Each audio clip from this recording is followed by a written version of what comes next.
I stand by.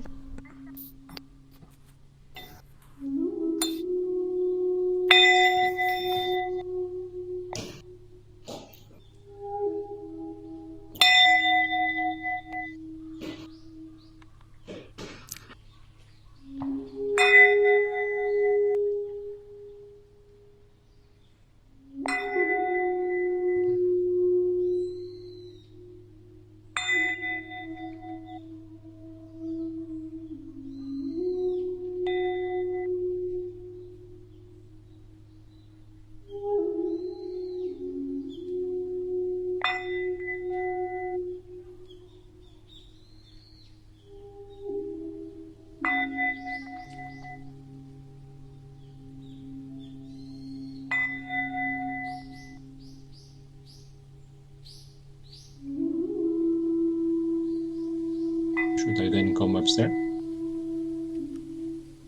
Yes, Rinpoche, you can come join me.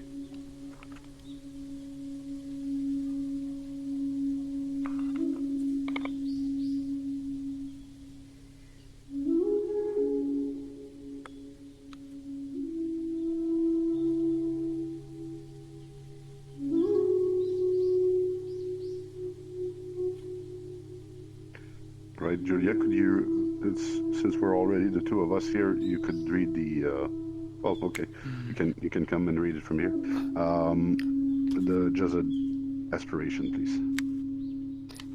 please. Should we all stand up? Yes.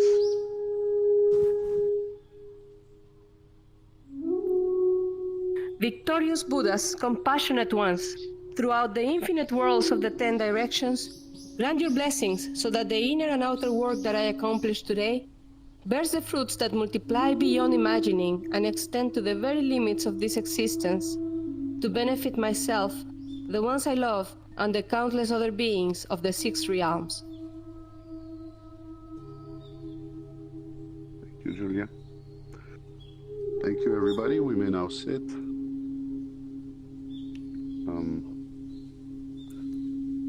Today is a special day on the Buddhist calendar, at least in East Asia, which is the bulk of Buddhist practitioners come from East Asia, so the majority of Buddhist practitioners are celebrating today what is known as Nirvana Day or Paranirvana Day.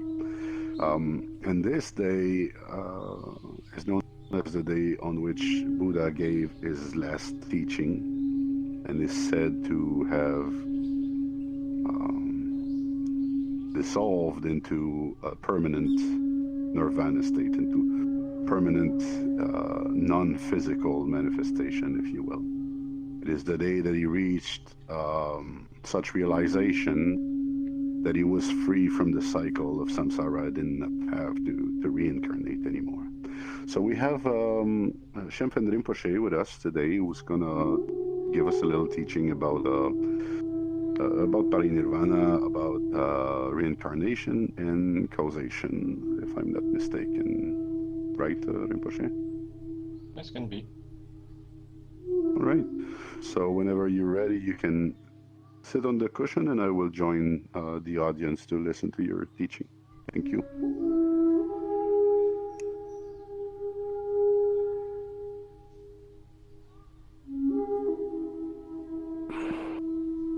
All right. There is so much to say actually on this topic, but reincarnation and the law of causality or the karma are essential in Buddhism, as you know, and causality is most probably one of the most difficult topic to fully understand. Fully understand in the sense of not only having read a few things, but having meditated on it long enough that it has raised doubts inside ourselves, and that we can have an insight really about how it works, about how it applies.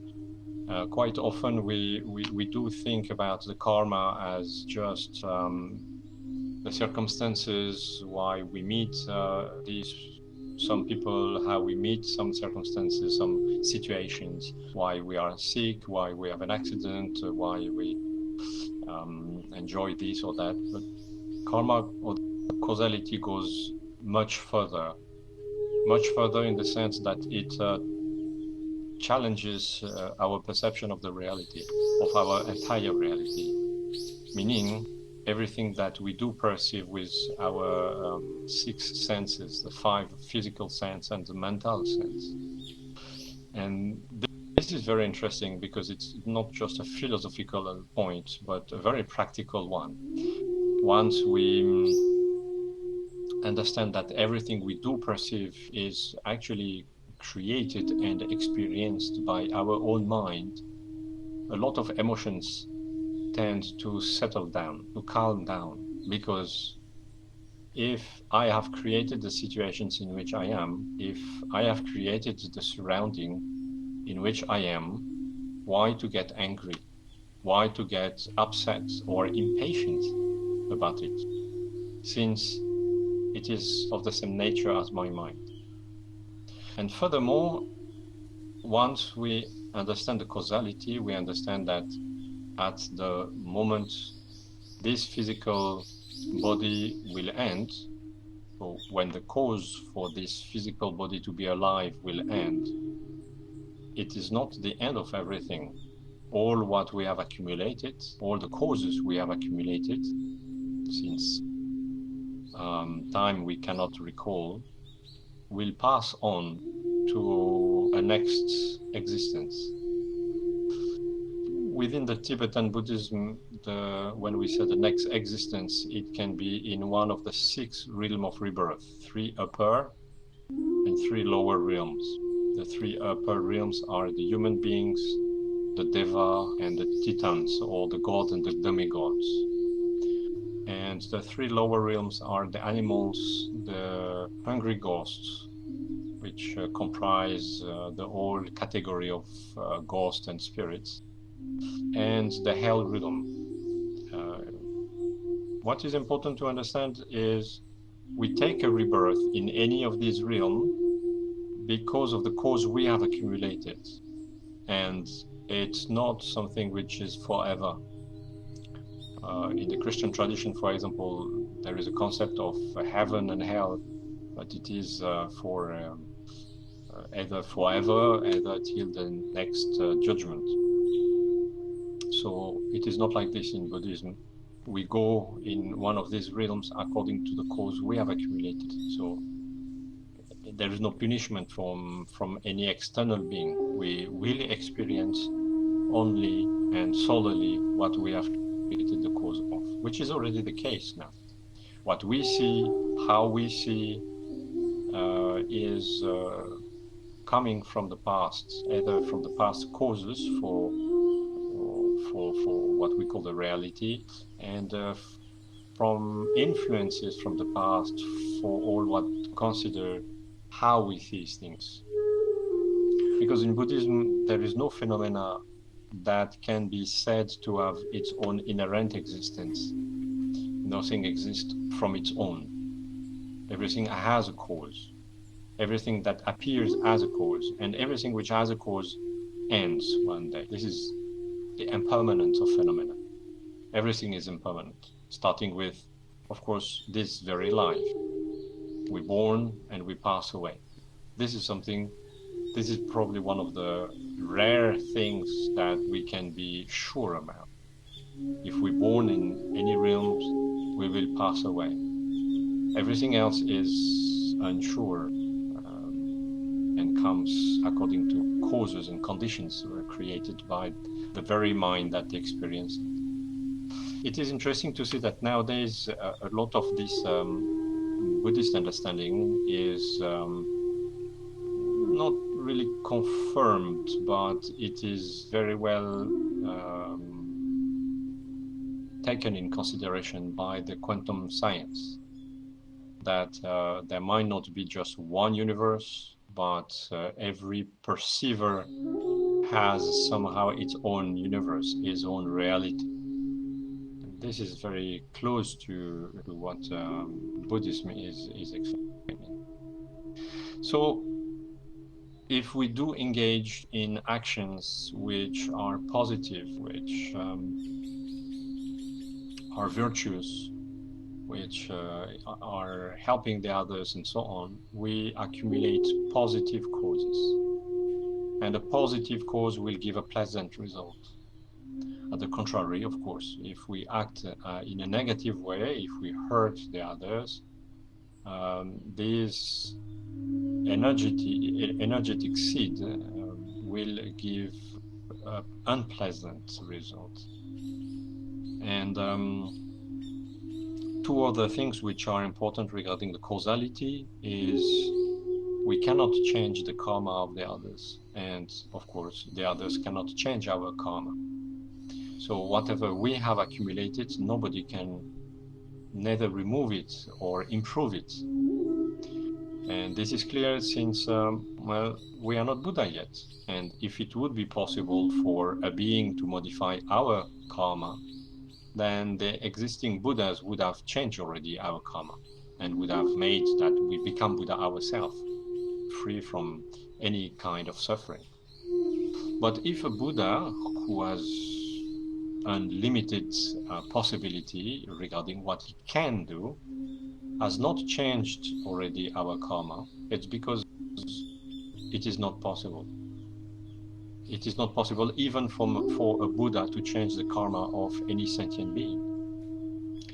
What a Buddha does and what Bodhisattva are doing is trying to help someone to improve his karma so that he progress towards enlightenment. First towards liberation, which is the cessation of suffering, which is equal to nirvana, and then to the full enlightenment, which is omniscience, omnipresence, which is a mind without any kind of limit. The complete enlightenment is the result of what we call the two great accumulations: accumulation of wisdom and accumulation of merits. The wisdom is so-called accumulated by meditating on topics such as the true nature of phenomena. So to meditate on the true nature of phenomena, to either through reasoning, trying to understand how any phenomena arise and disappear, or through a concentrative type of meditation on spaciousness of the subtle mind. But in both cases, when we are devoted to the true nature of phenomena, this is wisdom. When we talk about wisdom, this is the direct antidote of ignorance. And when we talk about ignorance here, it is not just because we don't know. So it is not just something we can acquire from a book. Fundamental ignorance is duality. And this is the root of karma, the root of causality. We are into this ignorance. We work, we function out of this ignorance. We open the eyes, and whatever phenomena we perceive, a wall, a house, a book, a person, we spontaneously believe that that phenomena exists, that phenomenon exists outside of me, from its own. Yes, I look at the wall, I look at the chimney, and I don't spontaneously understand that this is a creation of my own mind through the law of causality. I understand it as an object existing from its own side, outside of what I call me. This is duality. Ignorance is duality.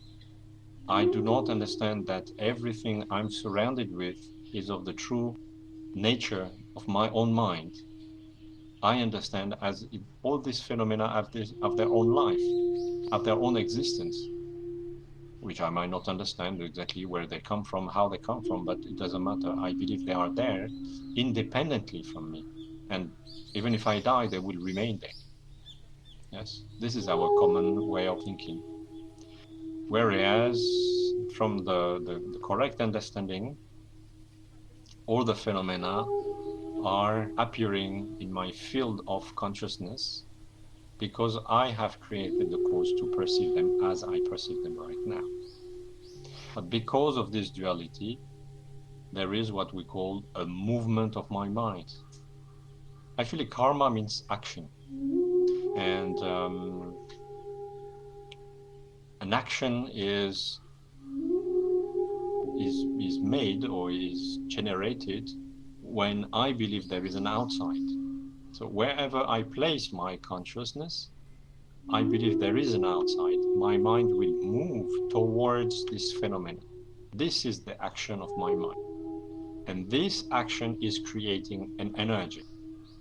And according to the motivation which sustains this movement towards what I consider to be an outside phenomenon, it will be a positive, a negative, or a neutral karma. There are 3 types of causes: positive, negative, and neutral. And each of these causes, positive, negative, or neutral, are like seeds planted on the field of our consciousness.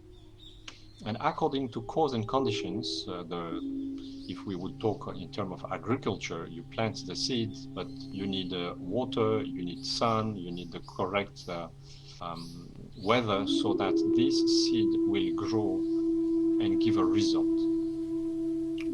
We can also make a little analogy with chemicals. You place a chemical in a tube, alone it might not do much. But if you place 2, 3 or more, then it will give a result. Yes, it can be a small result, it can be a big boom, it can be a different type of results. From the karmic point of view, it's a little bit the same. We create a lot of causes every single day because we are functioning on the basis of ignorance the whole day. I mean, our whole life, our entire existence, until we realize the true nature of phenomena, until we get free from this cycle of rebirth. So every time we create a cause, that cause comes in our consciousness and piles up with a lot of other positive or negative causes. And at some point, when the conditions are right, that cause ripens, and give a result. And the result of a karmic seed, of a karmic imprint, is a phenomenon, something that I will perceive, an object for my senses, actually. Yes. So when we talk about the law of causality, it is an action of my mind because I do not understand the true nature of reality. And it is on this principle, on this way of functioning that we take a rebirth. We're born in one realm according to past accumulated causes. And actually to be reborn as a human being is something already exceptional, fantastic. We have accumulated a huge amount of positive causes to be reborn as a human being. Furthermore, all the people in this present virtual room have not only a human rebirth, but a precious human rebirth, because you have the capacity to understand and you have met already with the Dharma. Out of the 7 billion people on this little planet, how many have met with the Dharma? How many have the possibility to listen a teaching, to understand a teaching, and to apply in meditation a teaching? Very, very few. Sometimes there is a little story which is given to explain how rare it is to have a precious human rebirth. Try to imagine all the water of this planet in one place. At the bottom of this giant ocean, you have a blind turtle. And this blind turtle is moving here and there according to the food, according to the wave, or the currents of the water, and so on. On the top of this ocean, you have a golden ring which floats and which is also moving according to the winds, to the storms, and so on. And we say that the chance to have a precious human rebirth is equivalent to the decision of the total to just come up to the surface to breathe and pass the head through the golden ring. But as difficult as it is and as rare as it is, we can say that every and each of you have passed the neck through this golden ring because you have a precious human rebirth. And of course, as we learned, everything is impermanent. This life is impermanent. We know it will end. We don't know when it will end. And this is one important motivational factor to practice, and to do not delay the practice as much as we can, because we can pass away tomorrow, tonight, in 1 year, in 10 years. We don't know when, but we will. And at the time we will pass away, the next rebirth will be decided by the amount of positive and negative causes which are on my consciousness at that time. And it is really a gamble. Will I remain in the human realm? Will I remain having a precious human rebirth? It depends on all what I have done in this life. So the better I practice in this life, and the more sure I will have a next precious human rebirth.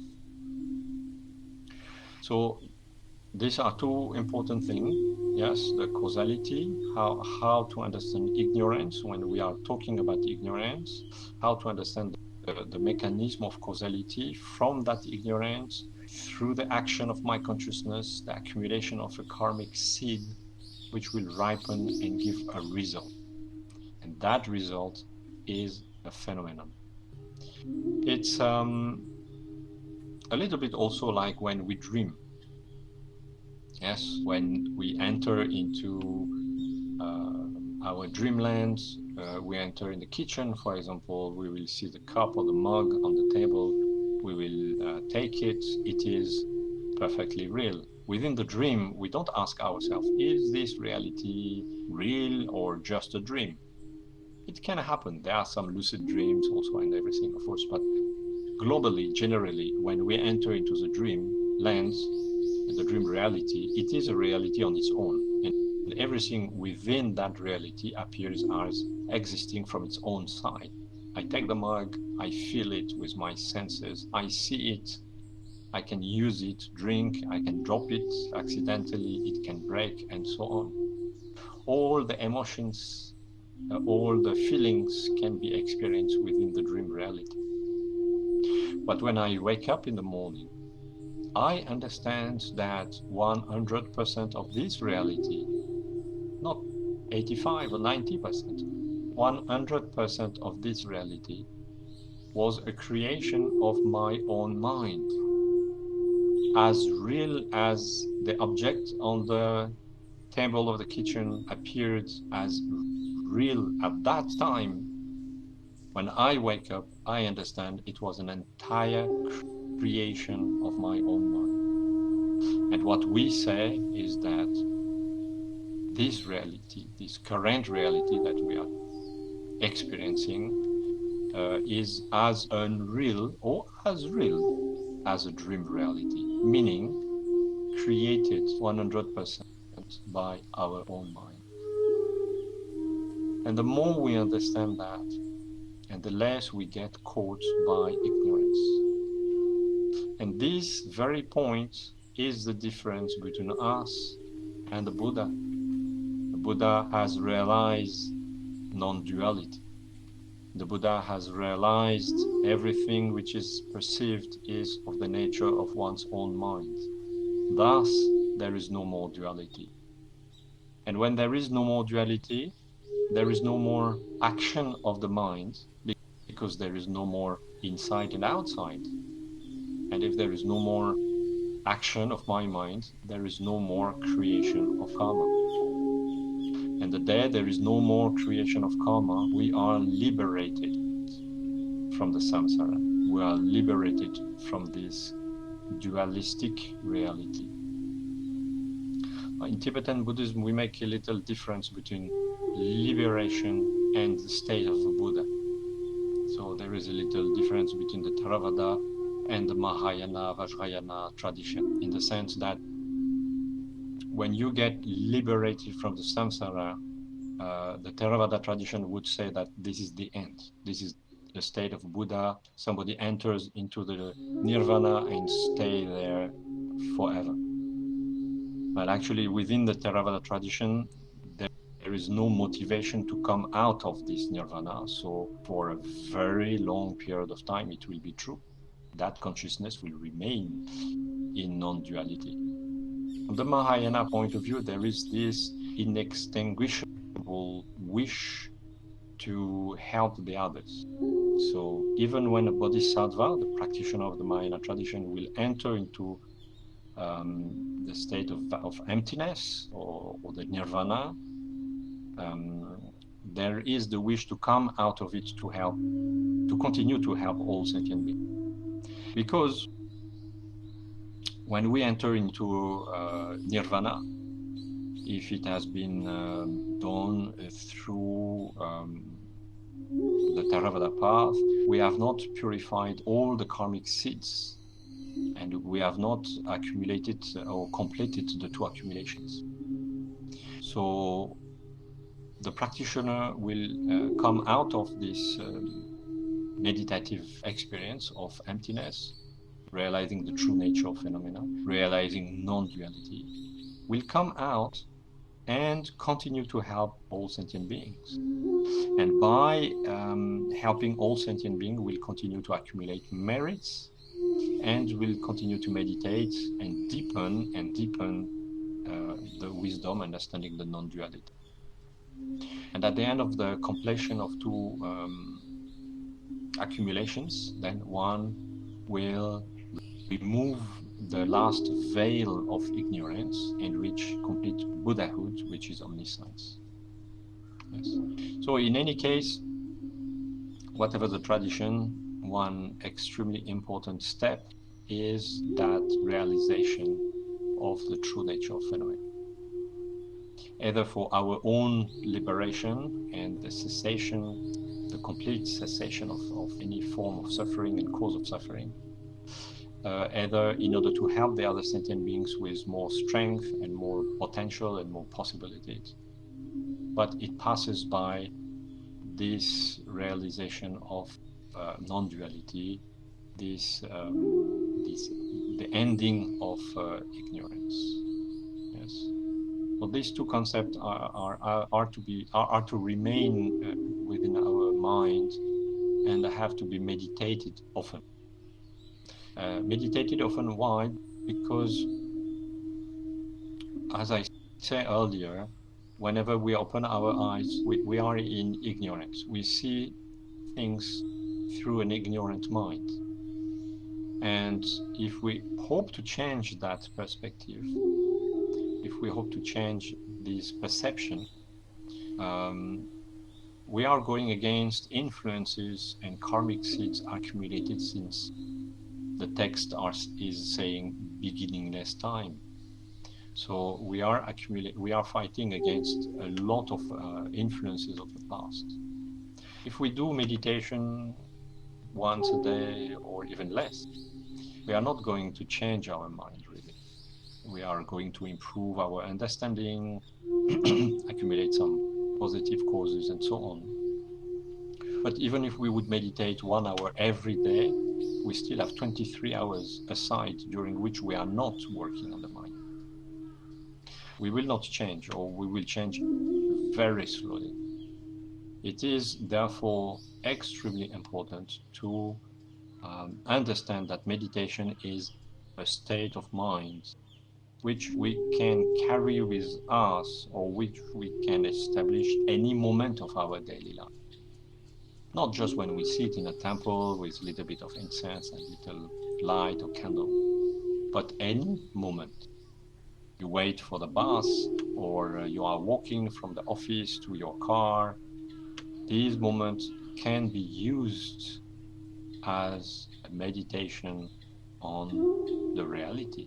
You just lift your head, pause a little bit your thoughts, and ask yourself, what is the reality of what I do perceive? Can it be that everything I perceive is coming from my own mind through the law of causality? Or I can also take the meditation from another angle. I take an object, whatever, smartphone, I look at it and I say, how would it be possible that this object exists from its own side? So an object which would not depend on karma, which would not depend on my own mind, does that exist?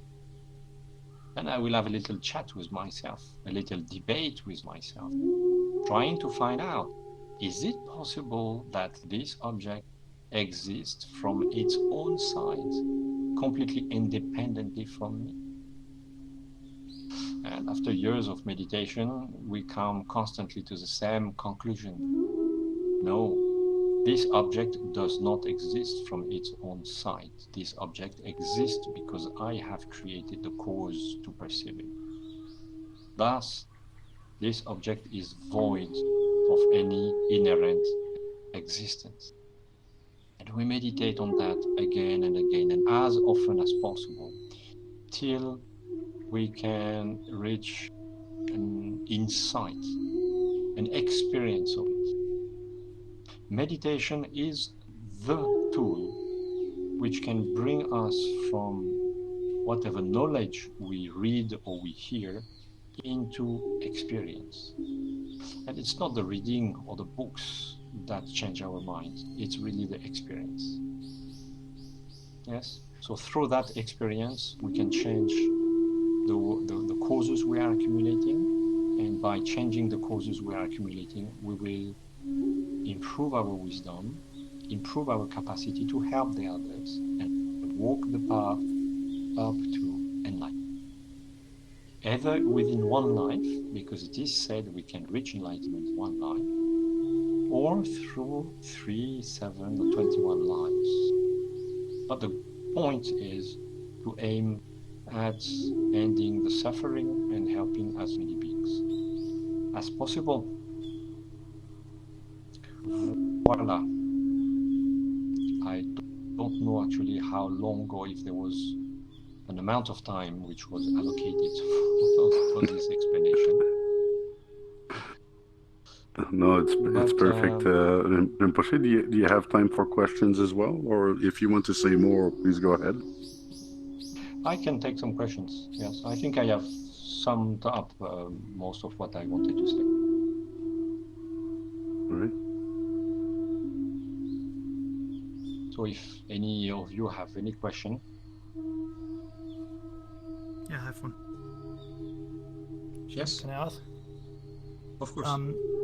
Why is it Buddhism has this the things you said, like these realms and everything is basically an illusion? Then why isn't your whole teaching also an illusion? What's different about that actually? Well, because if I believe in fairies long enough, I will see fairies. So why is Buddhism not an illusion, or the teachings are not an illusion? Just by believing it and meditating on it long enough, it becomes real. What's the difference? Well, the difference is the experience you can have out of it.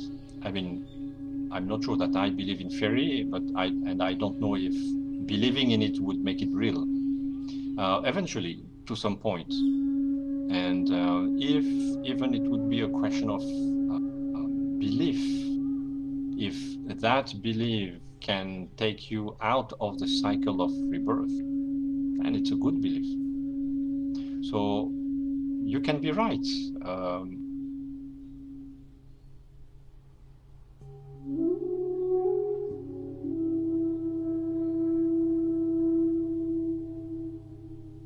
Our creation of your own mind.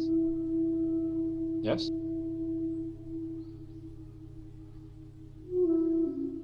But if that belief can help you to understand better, perfect. Do you understand? So it's basically just an observation, just working on it and observing it and working my way through it. It is not just that. It is your entire motivation, for which reason and through which reasoning you come to the understanding you need to walk the path towards liberation for yourself, to get rid of because we can say there are three types of practitioner, of spiritual seekers. One is the wish not to meet suffering anymore, so to accumulate enough causes within this life, so to be sure that the next life I will have a positive rebirth, a good rebirth. But then every time at the end of one's life, it is a gamble. Will I have, did I accumulated enough causes to have a good rebirth in next life? So the second scope, or the second type of practitioner or spiritual seekers is to get rid of suffering once and for all.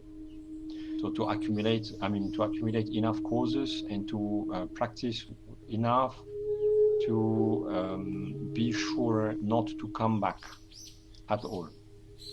And the third type of practitioner or spiritual seekers is not only to get rid of any type of suffering, but to come back and help all sentient beings as long as there will be sentient beings to be helped in this reality. So according to the type of practitioner that you are, you develop different tools and different type of meditation, which will lead you to specific result, specific realization. Yes. So as a matter of fact, faith is an important factor. If you just follow the text or follow the teaching but don't really believe in it, I'm not convinced that you will reach much. We need a part of faith. I'm not talking about blind faith. I'm talking about a kind of certainty that you can and will reach a certain state of mind, that you will purify your mind till you can see through the illusion. Mm-hmm. I hope that answer. I just have one follow-up question to that. Like, I mean, it sounds really great, and I actually want that, like, to be free of suffering. But what's the point? You know, if is that all existence is, just to become free of suffering? And what, like, that's what I as far as I've understood, what Buddha actually was wanting to find out. So how to get free of suffering. So, but is that not just one goal of many? Actually, as I developed a little bit earlier, we can take out two main goals, or two different goals according to the tradition we follow. The Theravada tradition in Buddhism will aim at ending the suffering once and for all. Yes, it is for one's own sake in this particular case. It does not mean, and I want to be clear here, it does not mean that a Theravada practitioner does not have compassion. Yes, as long as they are incarnated and as long as they are present in this existence, they are compassionate and they work for the benefit of the others. But once the mind enters nirvana, it stays there simply because there is no reason to come out of it, because the goal was the end of suffering. In the Mahayana tradition, that realization, which is called the realization of emptiness, not that there is nothing, but that everything is non-dual. So that realization, which is equal to nirvana, what we call nirvana, is a tool. Through this tool, I will be able to help more beings. So that answers your questions. On my path, on my way, I wish to reach enlightenment because I want to help as many beings as possible. But right now, if I want to help somebody, I'm very limited because my wisdom is limited. You know, when you reach what we call the bodhisattva of the first bhumi, or the first pure land, the bodhisattva can see 100 past life of an individual. So when the bodhisattva looks at you, he understands all the karmic seeds you have accumulated during 100 life before. And with that understanding, the Bodhisattva will know how to help you to improve your karma, to get rid of creating negativity, and eventually to reach also your own happiness. Yes. But we need this type of wisdom. Without this wisdom, it's difficult. Of course, we can do a lot of things already. You know, you just give food to a beggar animal in the streets. You are accumulating good causes, and this is great. That will not free the dog. So if you need to, if you wish to really liberate the dog or any beings from the cycle of rebirth and the cycle of suffering, then we need to find a way. They will find Dharma, or they will find the path which will lead to their liberation. So actually the goal of a Buddha is, of a completely enlightened being, is to help all sentient beings. And to get out of the cycle of suffering is one step.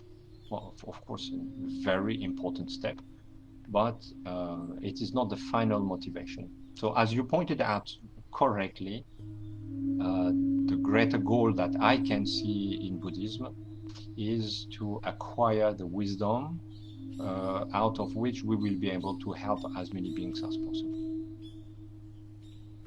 I have one last question. Could you elaborate more on this karmic seed? Because if all it's one actually, then then there are no differences between any one of us. And if this life that I have is an illusion basically, and I'm working something out here, then what is it that has the karma? Yes, when we say that everything is an illusion, it does not mean that nothing exists. Yes, we should not fall neither into nihilism.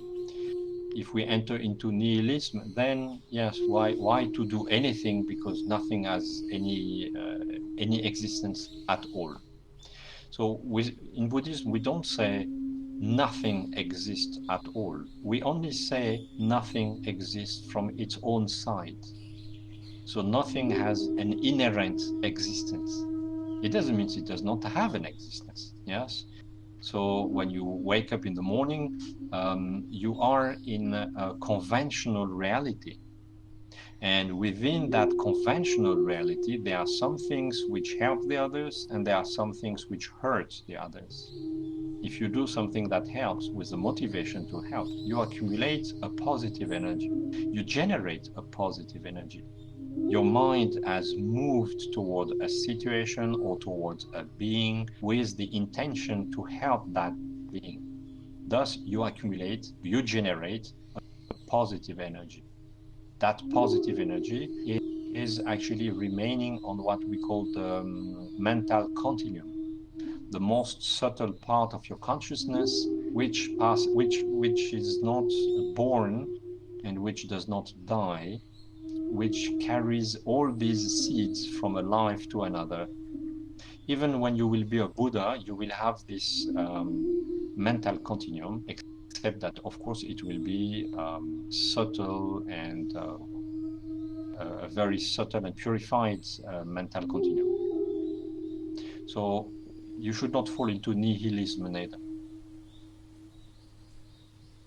Don't you mean solipsism?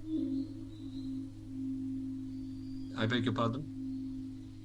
Don't you mean solipsism? They believe that you are the only thing which is real and everything is an illusion. Nihilism exhibits quite a lot of skepticism towards existence, philosophy and knowledge, but I think that the more accurate word that you're using for is solipsism, meaning that you're the center of the universe and everything is just in your mind. It goes a little bit further than that, because in this case you believe really that you do exist. So what you consider as your self has an inherent existence. Whereas those who are following to nihilism do not even believe in that. They believe that absolutely nothing exists. Not including themselves. I think not. I mean, nihilists would not believe even in themselves. Interesting. But I mean, it can imply that if you believe that everything is an illusion, In order to believe that, you need to exist. I don't hear actually very well. Oh, essentially, if you can believe, if you believe that you don't exist, I mean, you need to exist in order to believe it. Well, this goes into some properties of the consciousness or the property of the mind, and one of which is self-awareness. But I agree with you, a certain amount of people who fall into nihilism have not explored all the possibility, the potential, and the qualities of their minds.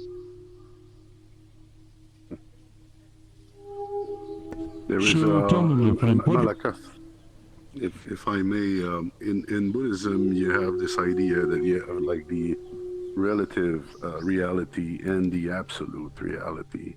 So when you look at the relative reality, everything is pretty real. Every object exists and you are in relation with everything. But when you look at the absolute, then you become a manifestation of the universe. I think that's how Buddhism mainly differs from solipsism, as solipsism only holds one of those two views, while Buddhism has them both dancing together, if you will. Yeah, to my Yes, understanding, in absolutely. solipsism, only you exist, and everything is but a feature of you existing. But I mean, if we're talking about Buddhism, I mean, what is even Buddhism about? I never managed to understand it. So just sit and meditate and want to become like Buddha and achieve nirvana. That goes a little bit beyond today's session, but please do come to our sessions, and I'm sure you will be able to catch up. You are Would you mind about giving me a short 100. run of it? Well, Buddhism Rinpoche, would you like to? Yes, I can make a short answer. Buddhism is I mean, an entire path which goes from the understanding of this reality, the conventional and ultimate realities, and the path which will lead to transform one's own mind, transform in the sense How of do you know that there's an taking. ultimate reality? How do you know that this reality is not the ultimate one? How do you know there's nothing besides, beyond this reality? Once you have realized the ultimate truth of this reality, then you understand there is a conventional, dual, and ultimate reality. But isn't that kind of begging the question, my friend? Because you already assume that there's another higher level of reality that we need to understand, then put this premise into your claim, and then base your claim upon it. I mean, how can we know that there's an ultimate reality? I mean, how can we know for certain that there's one? That this reality is not the ultimate and final one. Well, we can just observe that we are in this reality since immeasurable amount of time, and we are still experiencing suffering and coming back and coming back and coming back again in this cycle of suffering. So is that Hold on, all? who's coming back? The consciousness of the sentient being. Only it's not coming back. I mean, it forms in newborn sentient beings and then it fades away. And it appears to be, my friend, that just because you don't want suffering to be a feature of life, it doesn't mean that it's not an inherent feature of life. And I'm pretty sure that you don't really suffer much in your life. I mean, you do seem to have the conveniences of civilization. You're capable to dedicate your time to teach people about Buddhism. Right. I don't think that you have as much suffering as a poor man in Africa I'm that sorry. starves for food.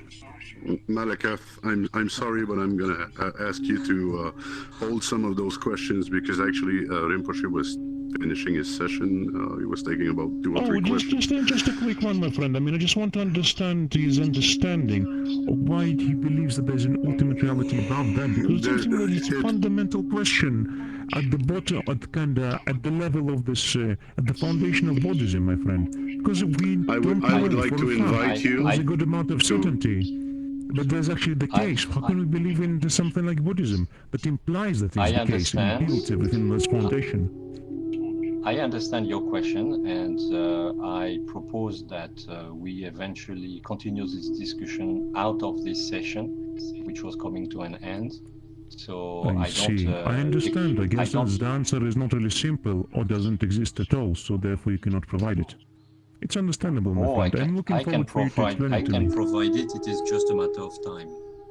I'm teaching since No, you can 25 years provide that an path, answer. and I am happy to do it. My friend, you can provide an answer, but you cannot provide a definite answer that proves beyond a shadow of a reasonable doubt there's a higher level of reality above this one. Oh yes, I can, but this takes a little bit more time.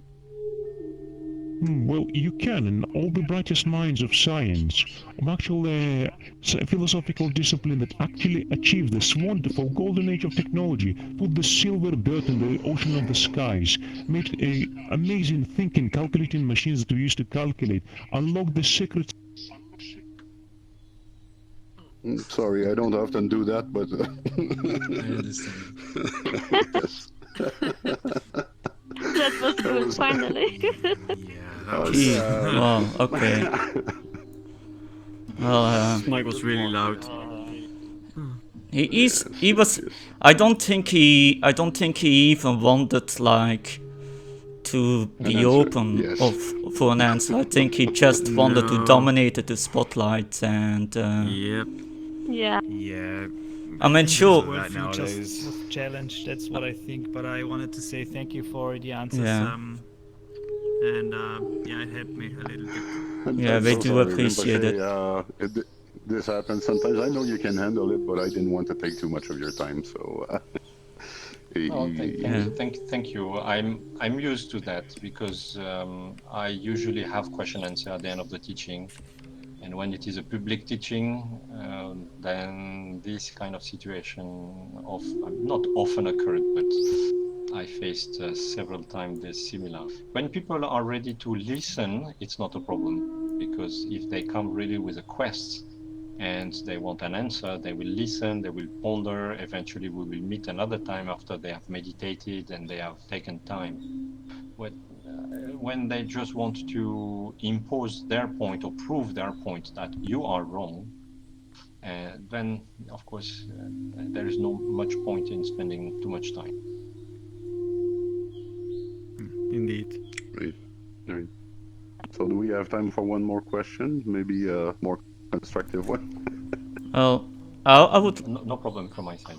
I would like to ask a question about the karma whole thing. So about the principle that you accumulate karma, and about being, for example, that it's still quite amazing to be reborn as in the realm of us humans, or precious human, as you said. How are we sure that, for example, all the good we've done in this life, if we would be reborn as the next one, that we, for example, get reborn like, oh, I don't want to call a specific name, but let's say that we get reborn as quite a disappointing human being that kind of ruins the whole karma we've built up and kind of negates it all. Basically, we come back as someone completely opposite and ruins the entire track record of our past. Well, this is actually the question of free will. So when we reborn, when we get a new birth, we have all the past accumulated causes, which are giving us a certain environment and some influence as well. But we will decide what we do with this environment and with this rebirth. I mean, as you point out, we can go astray from our spiritual path. The only way, or the only possibility to be sure that we will continue in the next life is to accumulate enough positive causes. That means to really engage in this life in serious practice, so that at the end of this life, we will continue the spiritual path in the next life. But this will always be with a certain percentage of uncertainty. The only way to put an end for good to this cycle of rebirth is to realize the true nature of reality within this life, or at the moment of death, because I did not develop these points, but the moment of death can be transformed also into an extraordinary potent practice, because through the process of death our consciousness will get more and more subtle till one point which we call the clear light of death.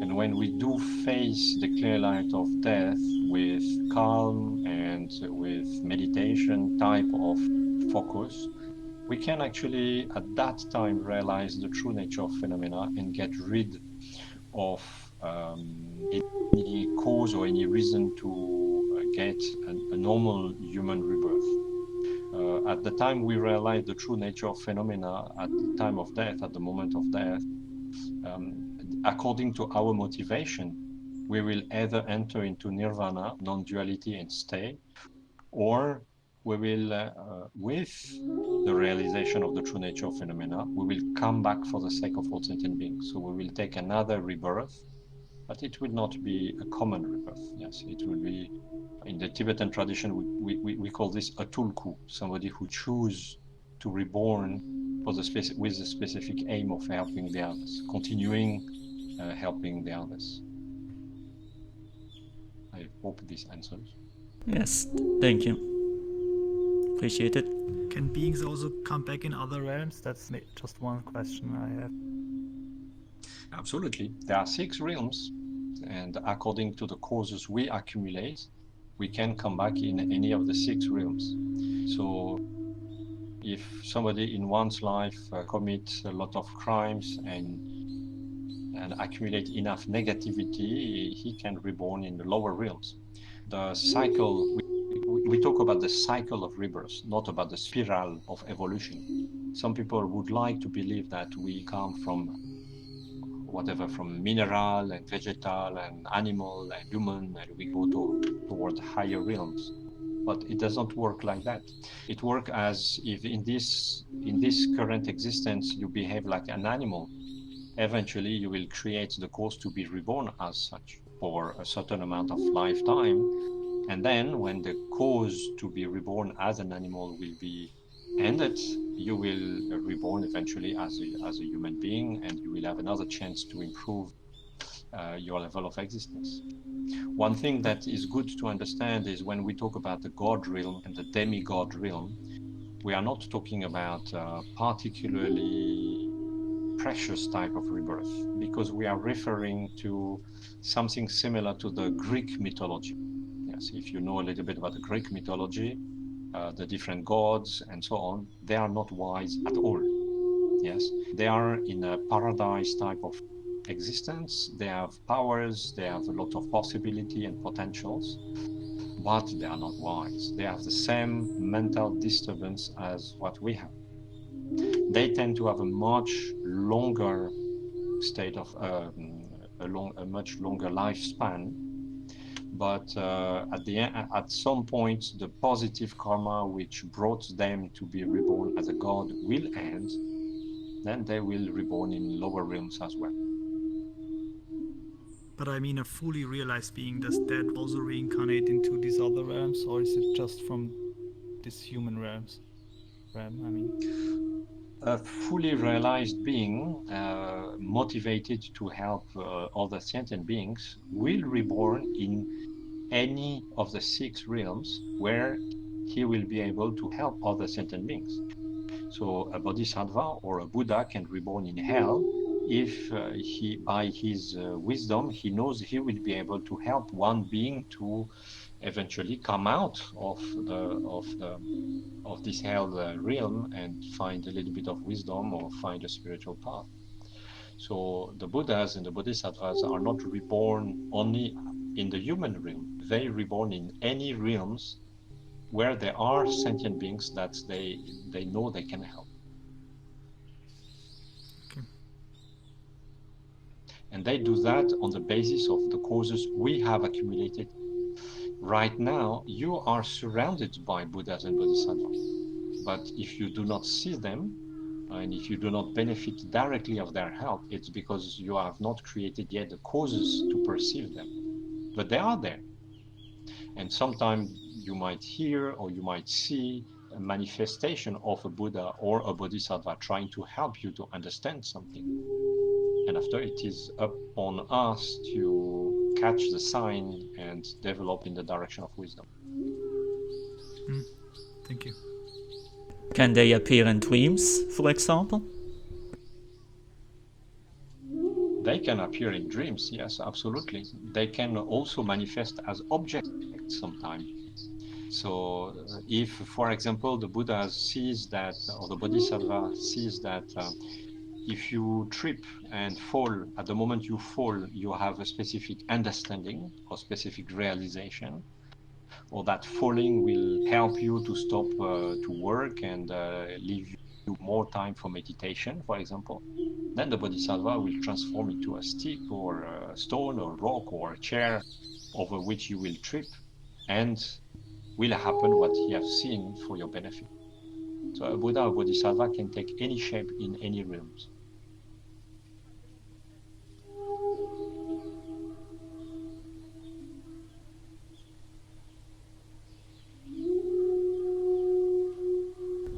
Any yes. further questions? No, not.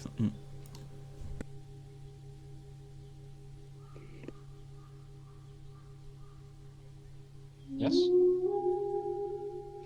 I was wondering how these realities interact.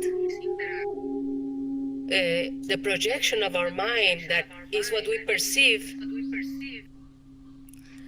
how does it interact, or what is the relationship with the projection of the mind next to me, or the person next to me?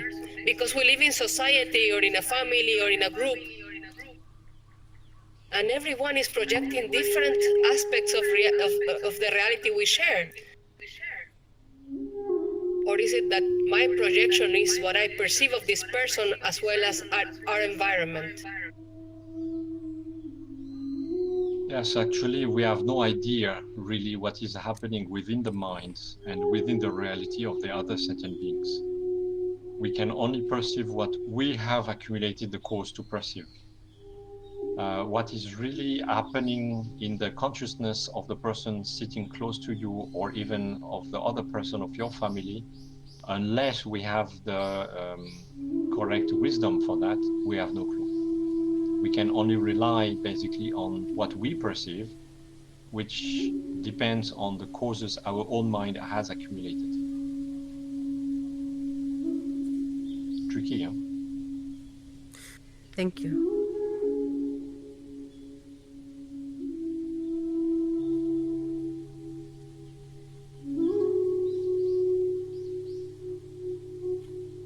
All right, if there is no more question for now, I might let you to continue the program. Thank you very much, Rinpoche. It's been a good teaching, appreciate it, and I guess happy paranirvana day to you. Thank you very much. Happy to be here as always. I don't have always the possibility to join, but let's see, maybe in the future we can work this on. Right, I may speak a bit about that because nobody knows. I think you guys probably have attended once or twice Bhante Santi's sessions on Wednesday night, and I was speaking with Rinpoche that maybe he could come on the Wednesday afternoons, so that you know, we would always have like a guest every week bringing us a teaching of their choosing. And Rinpoche will look in his schedule if it's possible. If it is, we would like to get some help for having very regular recordings, and maybe we would turn that into actually our Sangha would be generating maybe audio books and maybe little books if somebody is willing to transcript. And this is a cause I'm trying to put together, because right now the Buddhist Sanghas and organizations in general, because of the pandemics, they don't receive donations anymore. They don't have the retreats that they used to organize to finance themselves and help feed the people in the monastics. So actually I would like to try and produce that material And if we manage to generate some proceeds from it, we would donate it back to the people that come and talk, so that we help sustain a little bit the respective communities. What do you guys think of this idea? It's my work. Yeah, it's fine. I like it. So no cost to us here for sure, but the material that we generate together could be sold, for example, on Audible or on Amazon. Who knows what shape it will take? But if there are proceeds from that, then it can help us do more awesome things in the future. Well, Right. in any case, if I can help that will be, I will do. Thank you very much, Rinpoche. So thank you for coming. I hope you have a great day, and let's hope we see you soon. Thank you very much. Have a good evening, everybody, or good morning, or good. We never know. Have a good day, night, you. evening. It is flexible reality. Good day. Yes. Thank you very much. All right. As for us today, instead of doing our regular program, there is no. I'm not going to present a piece of the Shedra today, but instead I have selected a lecture from Jiddu Krishnamurti, which I consider to be probably my main influence for my spirituality. And Krishnamurti, who knows, by show of hand, who knows about Jiddu Krishnamurti? Who has read something or listened to something? Salgo, you did? Julia too? Yeah, I did. All right.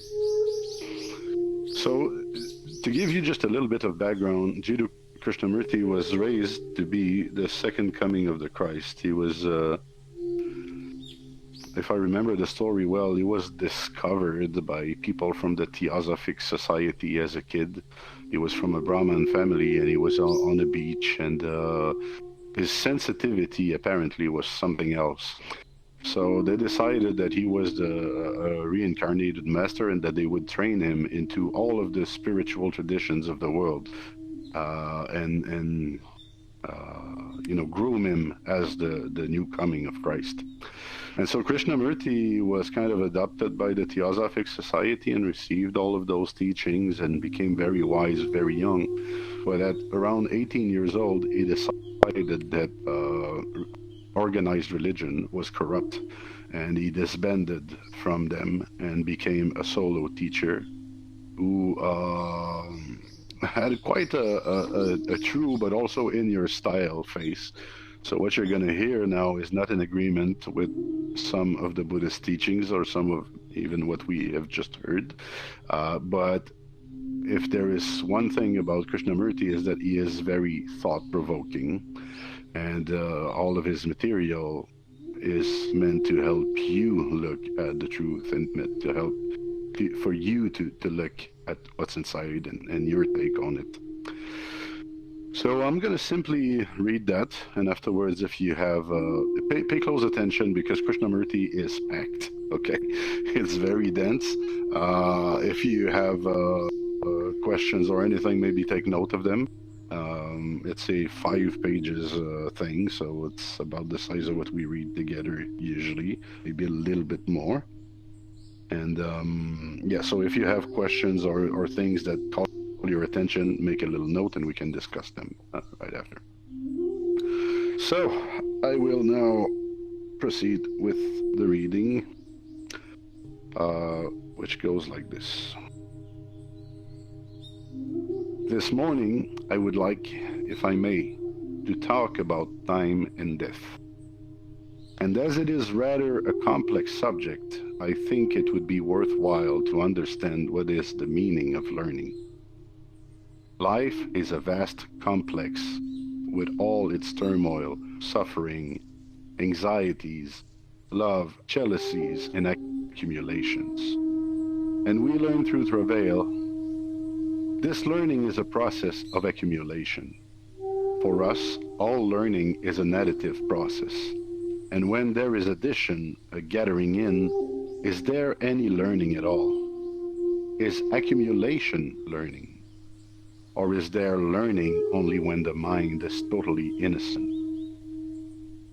I think we should inquire into this a little, because to understand time and death, one has to learn, one has to experience, and experiencing is never an accumulative process. In the same way, love is never accumulation. It is something always new. It is not a thing that is born out of remembrance. It is totally unrelated to the picture on the mantelpiece. So, perhaps, if we could hesitantly but rather intelligently understand what it means to learn, then we can probe into the question of time and death, and perhaps also discover what it means to love. For me, learning implies a state of mind which is never gathering, never accumulating.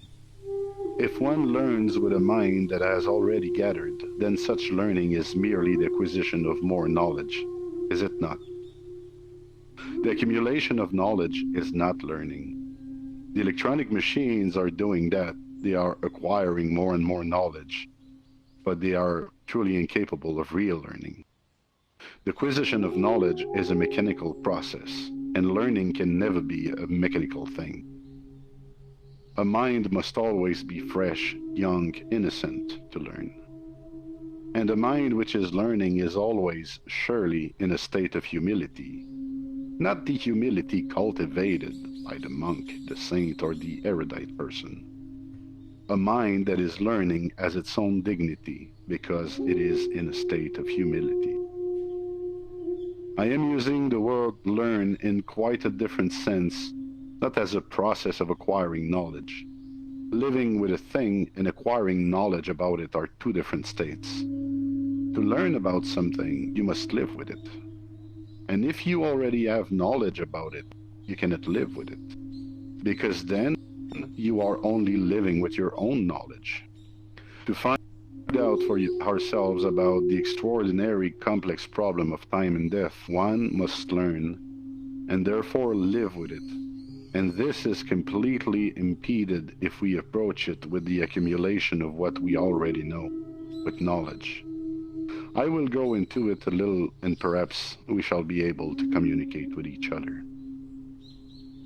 We were talking the other day about desire. We went into it fairly sufficiently, but I think we missed something. That desire is intimately connected with will. Will implies, surely, not only desire, but also choice. Where there is choice, there is will, and therefore the problem of time arises. Please, if I may suggest it, listen to the whole thing right to the end. Do not stick at parts of it with which you agree or disagree, but look at the totality of it, the whole content of it. It is a matter of perception, of seeing something directly. And when you see something very directly, then you neither agree or disagree. It is so. So as I was saying, through conflict, outward and inward, we develop will. And will is a form of resistance, obviously, whether it is the will to achieve or the will to be, the urge to deny or the determination to sustain something. Will is the many threads of desire, and with that we live. And when we inquire into time, we require an insight which is quite different from the will to understand. I do not know if this is clear, but I will go along with it and perhaps you will see it. This is an informal talk, not a prepared talk. It is more or less an inquiring into oneself, and to go into it publicly is one thing, and to go into it all by oneself is quite another. What we are trying to do is to communicate it to each other, the journey into time. The inquiry implies time also, and the putting of words together implies time, and all communication is based on time. And perhaps there is a comprehension of what is time and what is timelessness. Not through words, not through verbal or intellectual communication, but perhaps by sidestepping the whole process.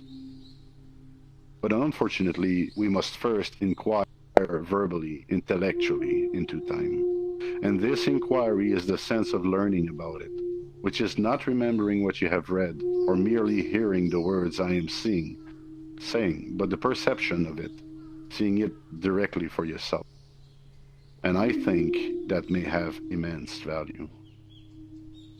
Time is both chronological and psychological, outward and inward. And conflict arises when time is introduced into our lives as I will be, I will not be, I must arrive, I must fulfill.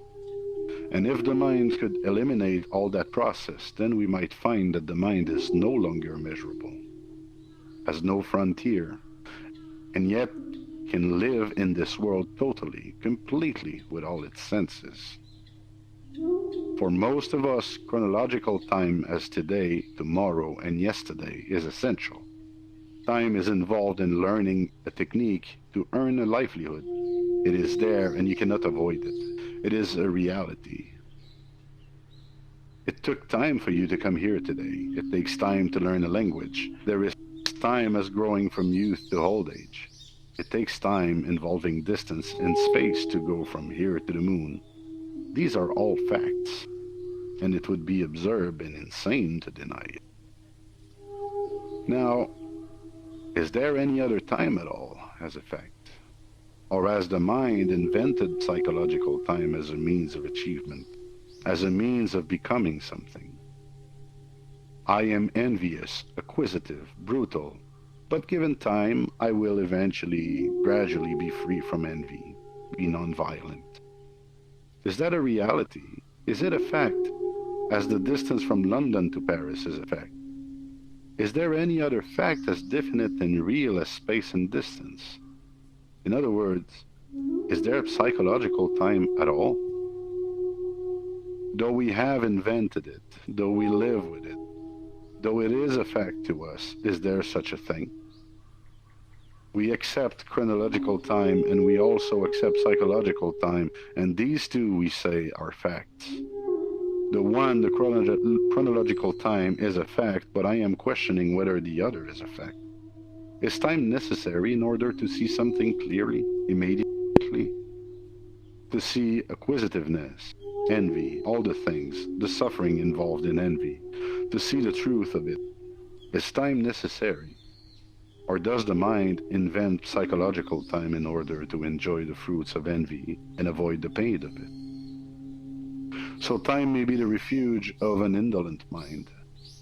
It is the lazy mind that says, I cannot see the thing immediately. Give me time. Let me look at it for a longer period. Later I will do something about it.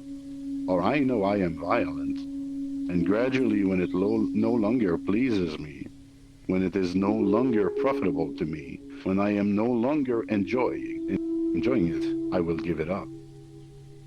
Therefore, the ideal is born.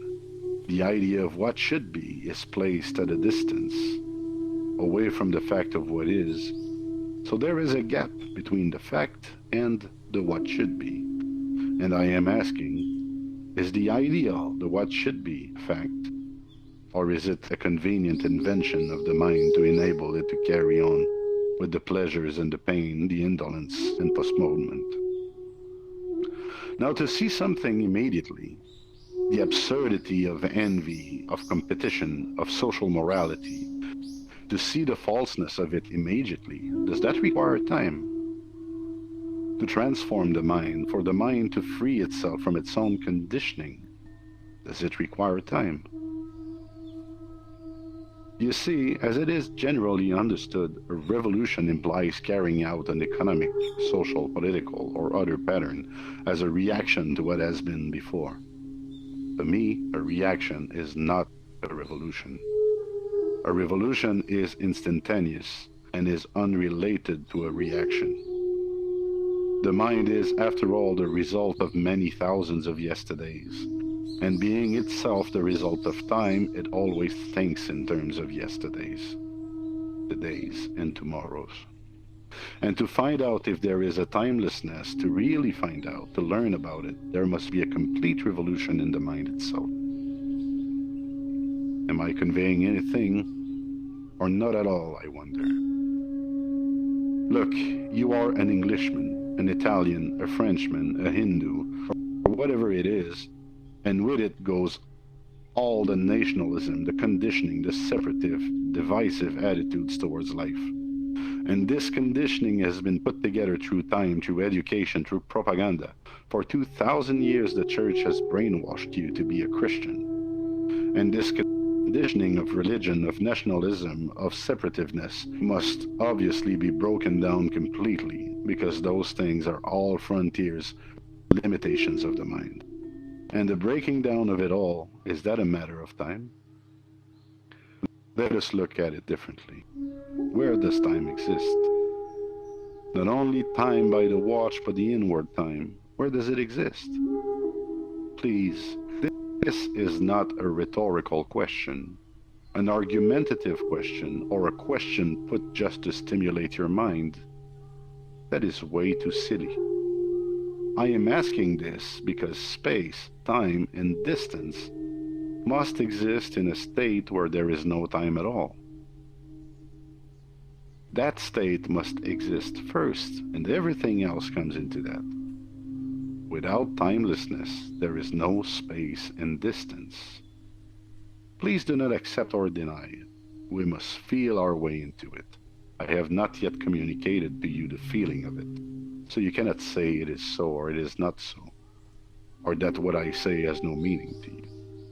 You see, you exist in space. Without space, you would not be. Without the space between two words, the words have no meaning. Without the space between two notes, there would be no music. The space is the thing unknown in which the known exists. Without the unknown, the known is not. I do not know if I am conveying this to you. Please, this is not just sentimental stuff to be grinned over or agreed with. I am going to go on into something else. If whatever one says becomes dead, there is no life. Most of us want a life which has continuity, which is time and space. So for us, death is a horror, something to be avoided, and life is something to be prolonged through medicine, through doctors and so on. Or faced with the inevitability of death, we say, I will believe in something, that I will continue and that you will continue, always in space. So if one can put it this way, in the womb of the unknown, time and space exist. But without feeling one's way into the unknown, the mind becomes a slave to time and space. It took us time to get there, but does it take time to perceive anything? To see some which is not a matter of time? To see something as false, does it take time? To see the falseness of nationalism, the poisonousness of it, does it take time? Please wait a minute, do not agree. I do not mean the intellectual verbal seeing, but the actual seeing. The actual feeling of it, so that you never again touch it. Surely that does not take time. Time is relied upon only when the mind is ineffective and indolent. And death, why is there such fear of death? Not only for the aged, but for everyone there is this fear. Why? And being afraid, we have invented all the lovely comforting theories. Reincarnation, karma, resurrection, and all the rest of it. It is fear that has to be understood, but do not let us go back into fear. We are trying to understand what it means to die. Most of us want physical continuity, the remembrance of the things we have been, the hopes, the satisfactions, the fulfillments. Most of us live with the memories, the associations, the pictures on the mantelpiece, the photographs, and all that may be cut off when the physical body ceases. And that is a very disturbing thing. I have lived so long, for 50 or 60 years, I have struggled to cultivate certain virtues, to acquire knowledge. And what is the value of life if I am to be cut off from it all, to seize on the moment? So space comes in, you follow. Time as space and distance. So for us, death is a matter of time. But that which has continuity, which knows no ending, can never renew itself, can never be young, fresh, innocent. It is only something that dies that has the possibility of a creation, a newness, a freshness. So is it possible to die while living? To know the vitality, the energy of death, with all the senses fully awake? What does death mean? Not the death of old age, disease, and accident, but the death of a mind that is fully active, that has tasted experience, and has acquired knowledge, which means really the death of yesterday. You understand? I do not know if you have ever tried it, for the fun of it, to die to everything that you have known. Then you will say, if I die to all my remembrances, to my experience, my knowledge, my photographs, my symbols, my attachments, and my ambitions, what is left? Nothing. But to learn about death, the mind must be in the state of nothingness, surely. Let us take one thing. Have you ever tried to die? Not only to suffering, but to pleasure? We want to die to suffering, to unpleasant memories, but to die also to pleasure, to joys, the things that give you an enormous sense of vitality. Have you ever tried it? If you have, you will see that you can die to yesterday, to die to everything, so that when you go to the office, you work, and your mind is new. Surely that is love, is it not? Not the remembered things. So the mind has been put together through time. The mind is time. Every thought shapes the mind in time. And not to be shaped by time, thought must completely come to an end. Not an enforced ending, not a mechanical ending, not a cutting off, but the ending which is the seeing of the truth that it must end. So if one is to learn about death, one must live with death. If you would learn about a child, you must live with the child and not be frightened by the child. But most of us die 1,000 deaths before real death. To live with death is to die to yesterday, so that the yesterday leaves no imprint on the today. You try it. When the perception of what is true about this is there, then living has quite a different meaning. Then there is no division between living and death. But we are frightened of living and frightened of dying, and we understand neither living nor death. To live with something, we must love it. And to love is the dying to yesterday. Then you can live. Living is not the continuity of memory, or of going back into the past and saying, what a marvelous time I had when I was a boy. We do not know death, and we do not know life. We know the turmoils, the anxieties, the guilt, the fears, the appalling contradictions and conflicts, but we do not know what living is. And we only know death as something to be dreaded, feared. We put it away and do not talk about it, and we escape into some form of belief, like flying saucers or reincarnation or something else. So there is a dying and therefore a living when time, space, and distance are understood in terms of the unknown. You see, our minds work always in terms of the known, and we move from the known to the known, and we do not know anything else. And when death cuts off this continuity of the known with the known, we are frightened, and there is no comfort. We want what is comfort, not the understanding of it, the living with something we do not know. So the known is yesterday, that is all we know. We do not know what tomorrow is. We project the past through the present into the future, and thereby hope and despair are born. But really, to comprehend the thing called death, which must be something extraordinary, something unknowable, unthinkable, unimaginable, one must learn about it. One must live with it. One must come to it without knowledge and without fear. And I say it is possible that one can die to the many yesterdays. After all, the many yesterdays are pleasure and pain. And when you die to yesterday, the mind is empty. And it is frightened of that emptiness, and so it begins again, going from one known to another. But if one can die to pleasure and pain, not a particular pleasure or a particular pain, then the mind is without time and space. And such a mind then has time and space without the conflict of time and space. I do not know if you follow. I am afraid language is very limited.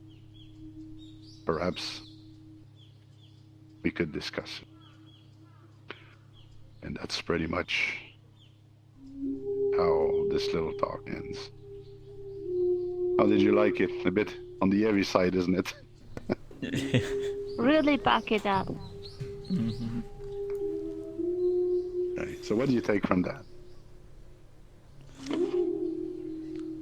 There's so many things I can hardly do recall. Is there something you do recall by your gods? I was just saying wisdom, that's all. I would say like that people are afraid of death. That's also something I heard him talking about before. And Yes. yeah, it is frightening if you don't see these other levels of reality. Then it can be frightening. So there is something about Buddhism that kind of, when you're into Buddhism, it helps you understand. If you were a Catholic before, all of a sudden you start to understand Catholicism better, and also helps with Islam. And sometimes as a contrary, you may come as an erudite Christian and understand Buddhism a subtle way because of the knowledge you have gained. I feel that through Krishnamurti, my understanding of Buddhism really changed. And one of the ways, for example, when he talks about dying to yesterday, dying to the thoughts that are of the past, not to live with time. All of this, I feel, relate very well to what paranirvana is, with what reincarnation is, with what the 6 realms are. Because as long as you are in the past, for example, if you are in the past of a bad memory, what realm would you relate that to? Quite a hellish one, I think. Something hellish, right? Something disagreeable for sure. And if you are in the future and kind of desiring very strongly something, that would be the realm of the hungry ghosts. So as long as you are in what Buddhism calls the 3 time, the past, even the present and the future, depending on how you relate to them, you are also moving through different mind states and different realms. And if I can die to the past and live anew and live afresh right now, well, isn't that like rebirth a little bit? If all of a sudden I don't have my memories, my pictures, my family, my everything, if I could remember to clean my slate, if I could manage to clean my slate completely, if I could manage to be like a newborn today, A mental what would my rebirth. experience of life be? It would be a mental rebirth, yes. But how would you remember if you rebirth? Oh, but is it important? If you are just reborn, do you need to remember that you are?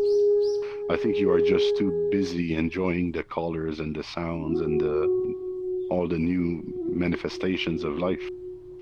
And I felt that that's related to Xalgo's questions earlier as well, when he was saying, well, it feels cheap to live only to eliminate suffering. At least that's how I understood that question at some point. Yeah. I mean, it was the question, like, that's also like a goal, and if it's worth it, just by aiming for that, that's what I meant, yeah.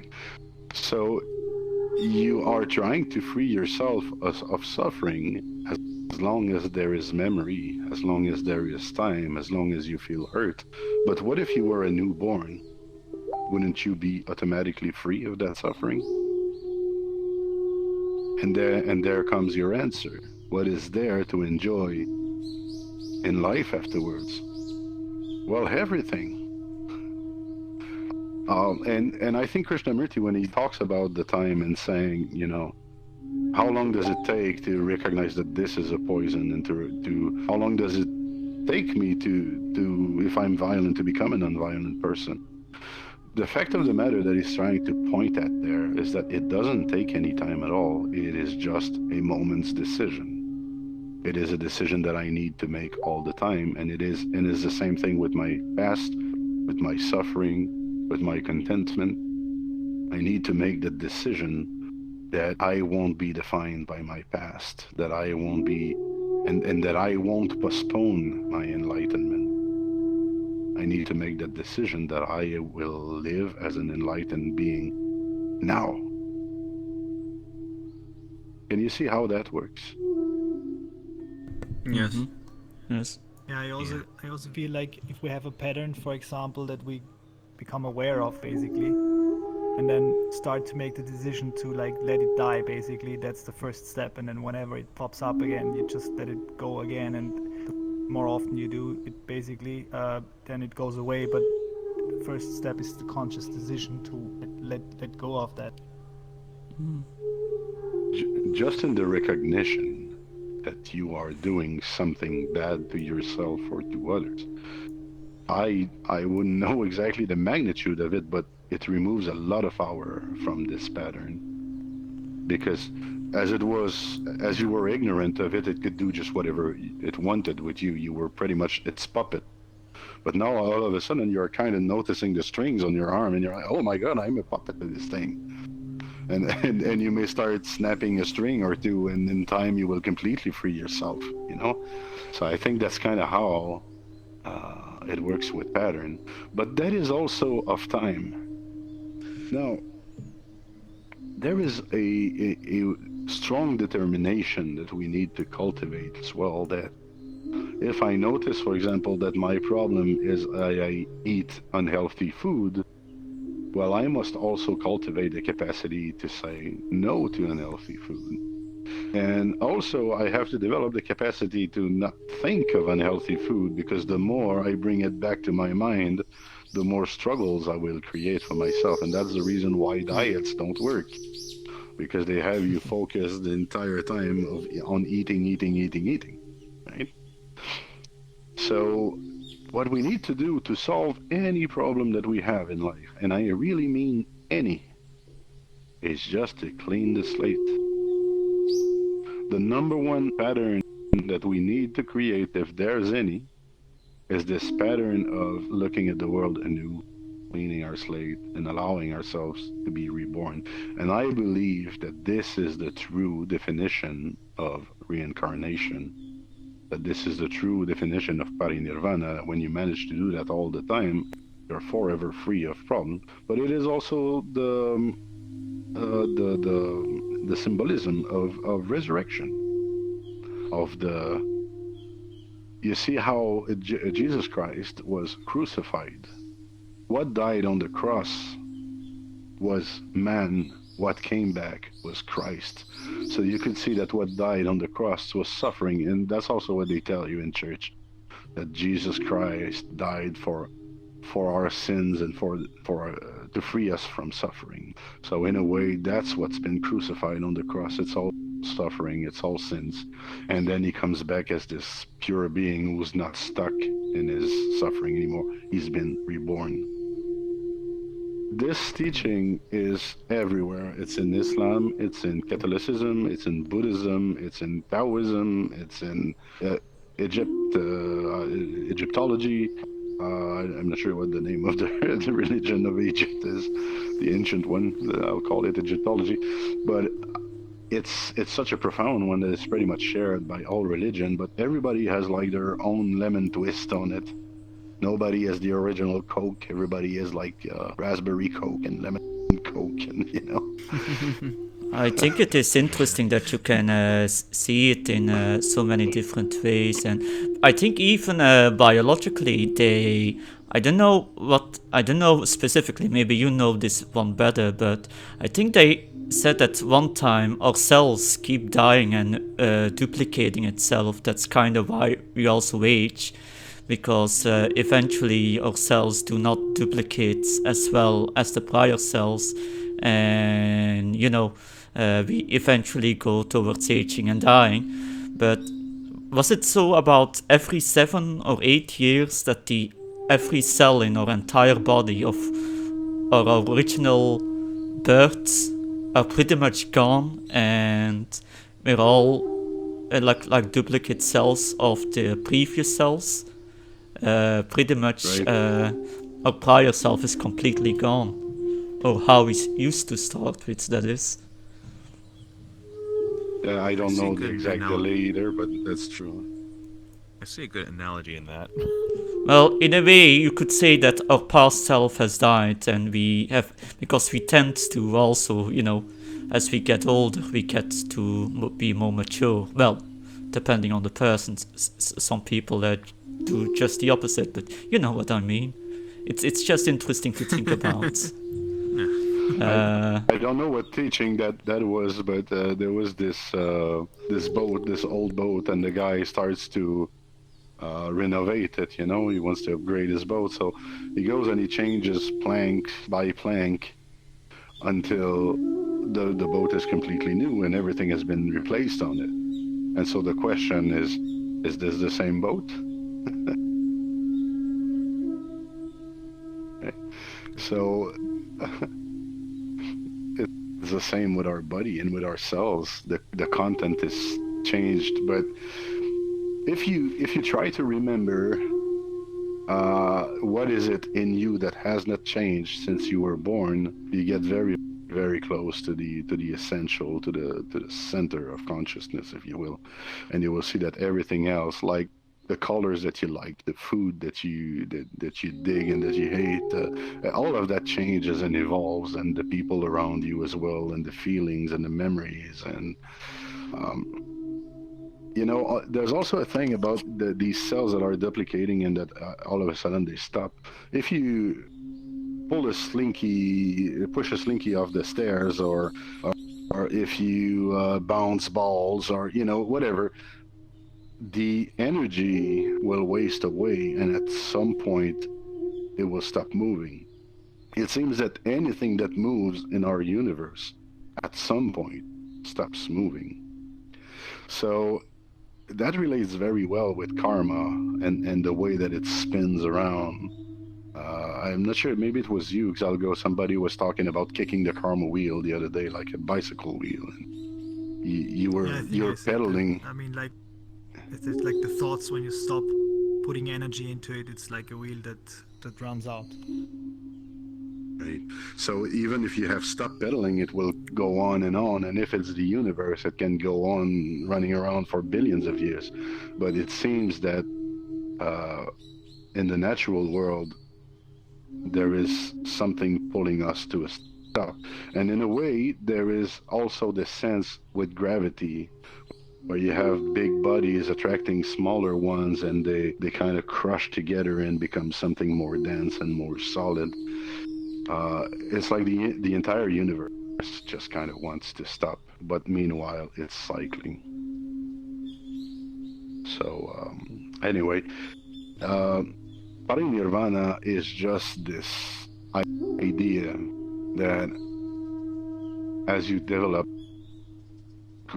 I like calling that great mental hygiene, you will be less and less invaded and tortured by ghosts of your past, by chimeras of your future, and you will be more and more in touch with what's in front of you, looking at you, talking to you, touching you, and that's living. So Xalgo, I liked your intervention earlier, and I just want to go back to it again. I think Buddhism is just as much about removing our obscurations than it is removing our suffering. Meaning that as long as you're stuck in your ignorance and you are looking at the world through the filters of your past or your future or any other mental projection, you cannot really enjoy your life completely. So it's not like I devote myself to removing my suffering and then that's it. It's just that every little bit of suffering that I am removing, every little bit of obscuration I remove, I discover a new color, a new activity, a new manifestation. And that's really, although it works from the negative in Buddhism, the payback is really there, that you have all of that expanse that is now possible, all of these new colors, all of this freedom and this new love that you find for yourself and everything there is. I think that's really the meaning of practicing, no matter what tradition it comes from. Yeah, it's all about love, isn't it? Yeah, I keep on telling, when this guy asked earlier, what is Buddhism? To me, I always answer the same thing: love and the awareness of it. I If you think can manage. That's why I'm such a... Yeah, no, go ahead. Go ahead. No, you go ahead. Alright then, be your gods. Go ahead. I was gonna say healing the mind, like, well, just call me Bio. Alright. Cause yeah, like I look at Buddhism also as healing the mind too, like help cope with feelings and stuff. For me, I was deeply affected a year ago by basically reading the book of Miracle of Love, which is from Ram Dass, and that book changed me completely. It changed my understanding about everything. It opened me up, and I had like altered states just by reading this book, and it's something that really helped me to understand the importance of love and compassion. And ever since, because you were asking that, I have the feeling that this realized being, which is called Neem Karoli Baba, he's with me, and he's teaching me, and he's also appearing in my dreams. And that's something that's why I also love Buddhism, is because it helps to clear the mind, unclutter the mind, as Ram Dass said. So it's a tool actually for me to get a deeper understanding about everything basically. Right. And Yes, and yo, sure, Casper, sorry. yeah, so this is something that the other guy not really understood, is that there are many different ways to see all these things, from reincarnation, what Buddhism can mean from person to person. He just saw it like in a strict literal view point of way, and I don't think he Right. just So what we had there is what I call intellectual materialism. I mean, there are super nice philosophical debates to have around Buddhism, Gnosticism, and solipsism, and all of these, and the Stoicism, and it's nice to talk about. But he was, and that's the main difference between having experiential knowledge and having just intellectual knowledge. If you are just trying to fight an opinion against one another, what does it help you to be happier in your life and to feel better? You won this fight, fantastic. Are you any better? Will you have a better week because you won this fight, or a better year? Or it just, philosophy is just the way. It is the finger pointing at the moon, and it is not the moon. If you get stuck on the finger, you are screwed. And a lot of people do it even in Buddhism. There are a lot of Buddhists that discuss together about fine points of Buddhist philosophy. Even entire sects are arguing with one another because they don't have the exact same decision and understanding of things. But this is just a big loss of time, honestly. Whatever you find, conflict.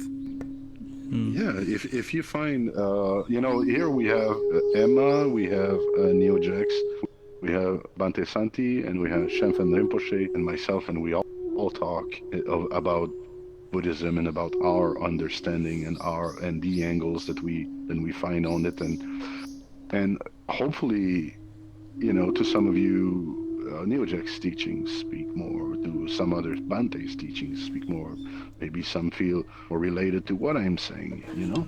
But what's important is that you find something useful and that you can actually apply it in your life, and that it transforms your experience of life for the better. I also think it's just about being respectful, even if you hear things that you might disagree with, but you might still use it as, in a way, just, you know, just be respectful in general.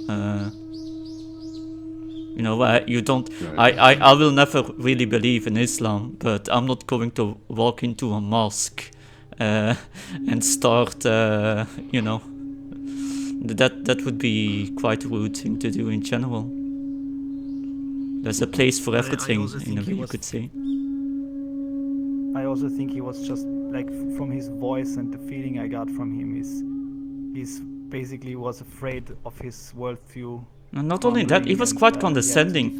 He was saying like, you don't seem to be suffering that much the way you're sitting over there and stuff. Like, he was quite judgmental as well. Yeah. He was definitely provoking. Let us not like fall into the same trap of judging this person. Oh yeah, however. Okay. Let's not fall into the negativity. Yes, I mean, this person is where they are, and for some reason that maybe we do not understand completely, they had to voice those things today. They had to come and pick that fight, and well, hopefully it helped them. I don't know. If we were not on a schedule, I would have been more than happy to just, you know, go somewhere, sit an hour or two, exchange views, and I'm sure we would have pacified that person and made a new friend. But unfortunately, sometimes for the efficiency of the group, we have to cut it a little bit short. So I'm actually sorry about that. I don't think that this person was completely out of their mind either, you know. They were trying to make points, but the heart, you know, you need to open your heart to others, and we need to do that as well. So this person has a closed heart, and it's up to us to have twice the opening to welcome them. This is what is meant when you're trying to help people, that you have to be able to deal with your own suffering and theirs. Collectively, there was so much will and intent in those words earlier that it was difficult for all of us as a group to take in. Imagine how strong that was. So it is a teaching experience for us. How should we deal with that? You know, how do you deal with that kind of situations in your life when somebody comes strong on top of you? It depends how close that person is to me. I bet the closer, the worse you deal with it, right? The more I let them basically run over me, yeah. That's something I have to learn, but...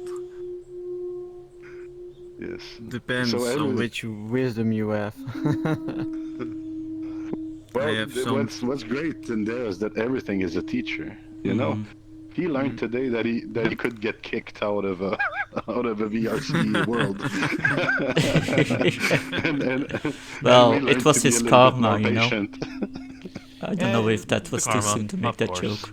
Yeah, that too was soon. Too I soon. was also thinking exactly that. That was karma. Yeah. And plus, he wasn't just like, and plus, he wasn't aware of he kept going on, taking the spotlight, and people were like, or like, we'll talk about this later. We'll talk about this later, and he just kept going on, and poof, he got banned.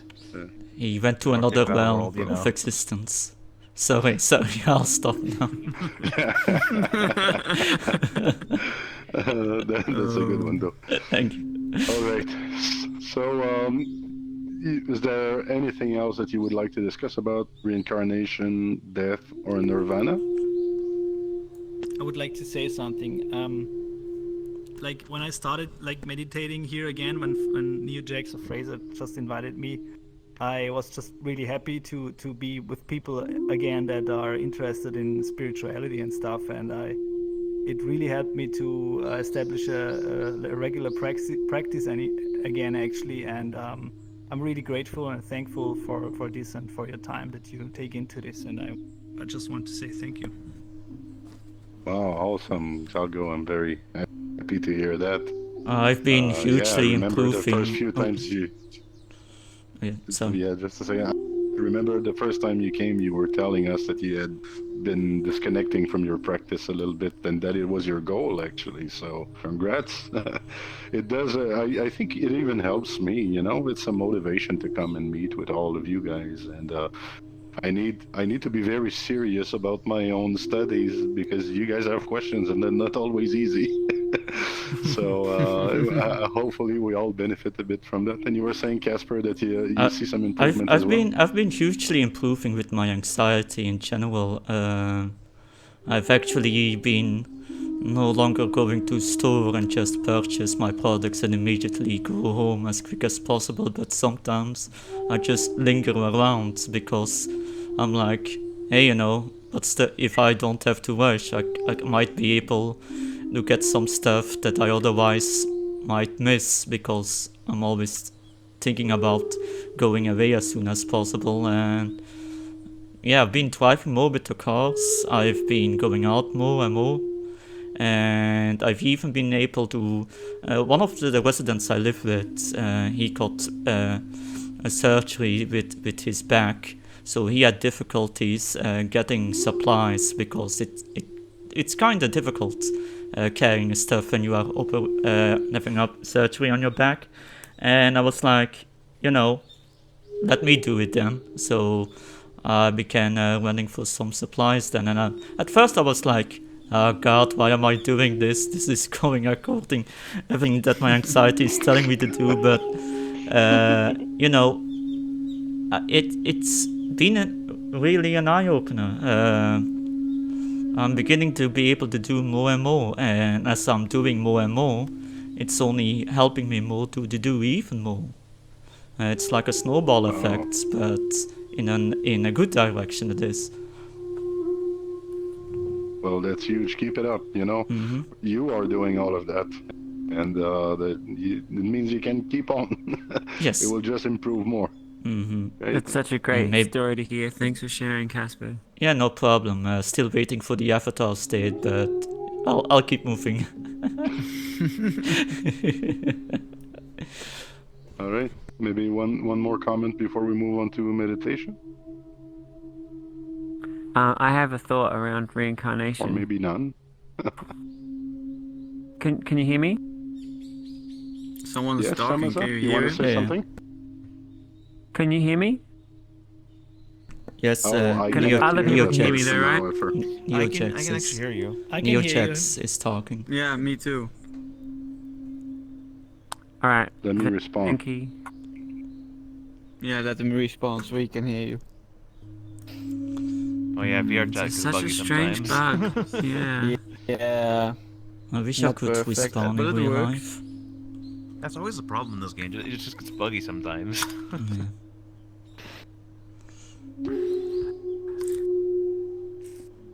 Maybe they'll eventually fix the bugs. Now they might have competition with Chill Out VR. Joking. Yeah. Who knows? So might be good for us. Say, so Neojex was talking, but I still don't see Neojex. Is he here? Can you hear me now? No, Amaza was it. Okay, and Amaza, I see that his volume is 5%, so that might be why. Let me see. Okay. Everyone else can hear me, right? Okay. Yes, I can. Yeah. I can hear. Yeah, loud and clear. Okay. So I had a thought around reincarnation and the different worlds and things. Even if someone doesn't believe in reincarnation, it's still a useful thing to think about. Zago was saying that life took him in other directions, and then rediscovering this group, suddenly this chapter of his life, he has meditation and people to talk about spiritual qualities with. Oh, that's my baby, not me.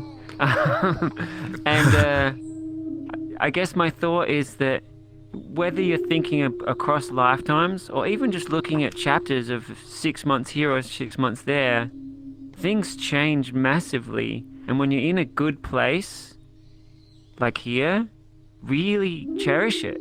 Make sure that you cultivate it.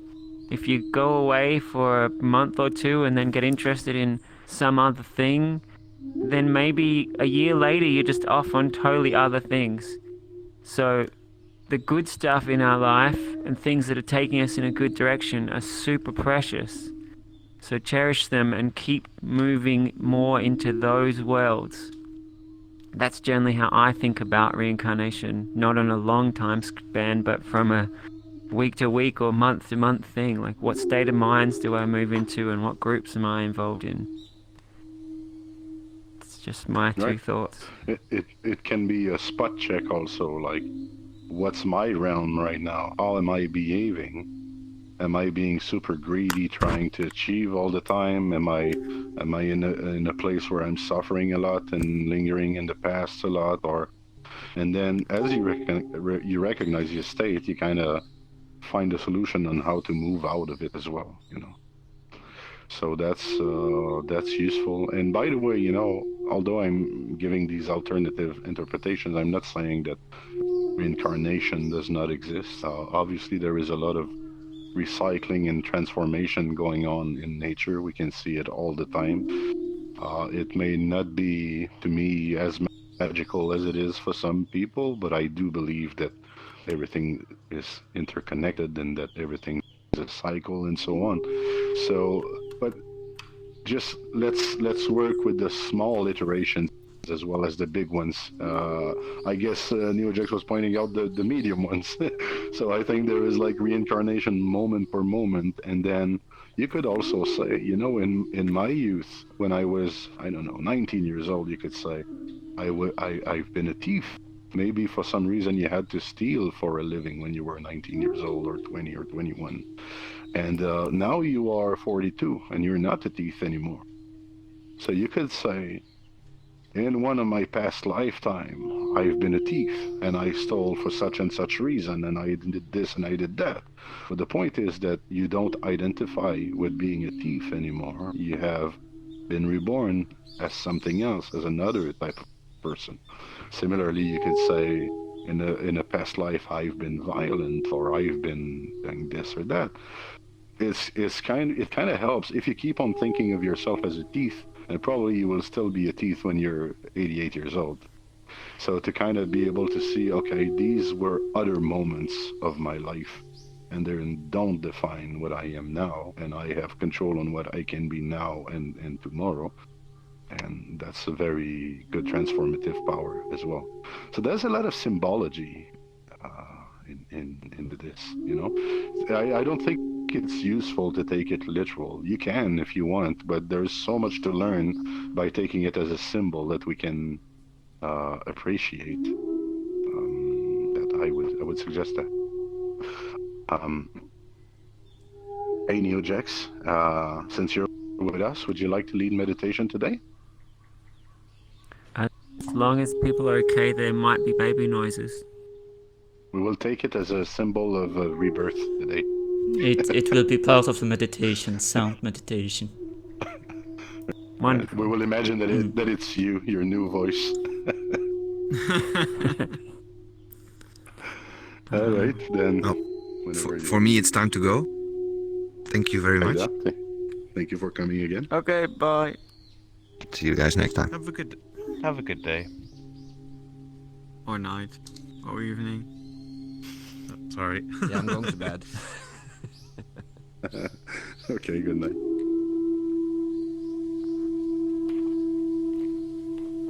Thanks for having me, everyone.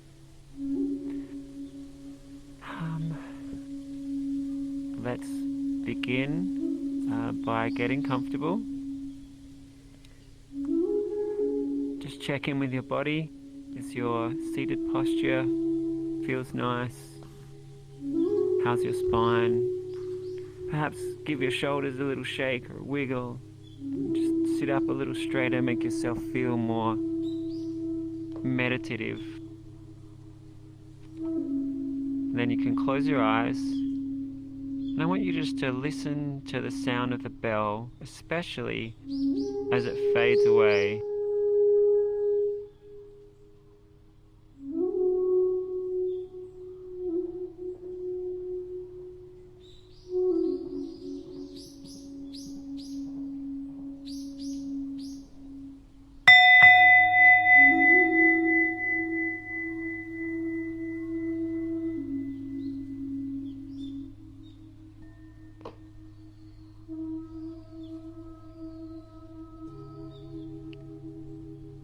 And then with each breath that you take, watch as the breath is born, it begins.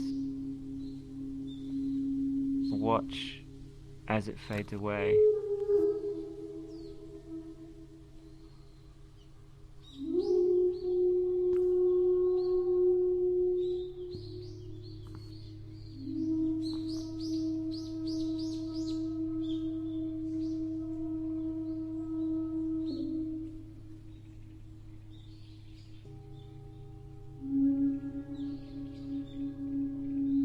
Perhaps you notice as different thoughts or sensations arise in your attention and then fade away. Try to bring your attention into the breath.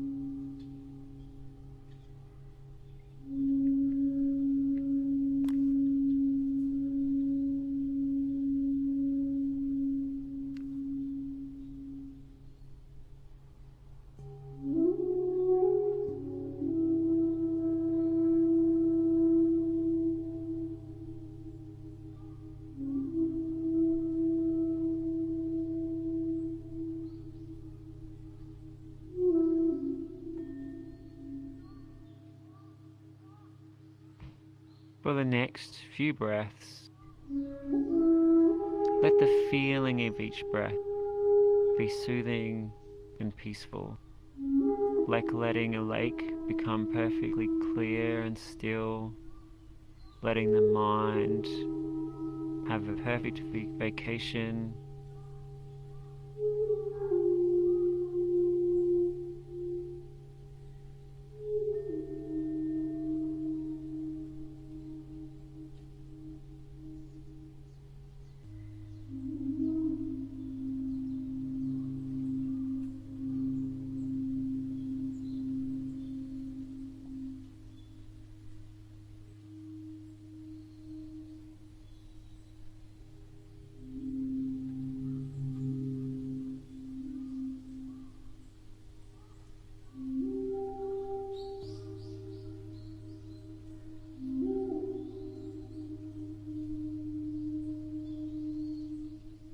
And just like that snowball effect, when you notice the peace that you've just made, let yourself feel an even deeper sense of peace.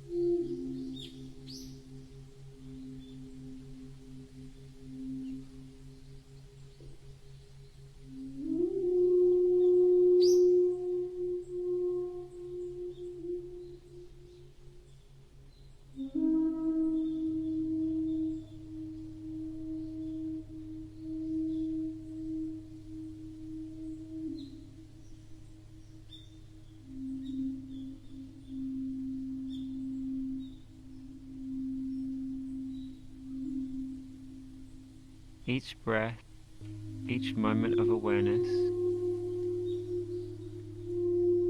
just letting go into deeper stillness. Perhaps you're noticing just pure consciousness,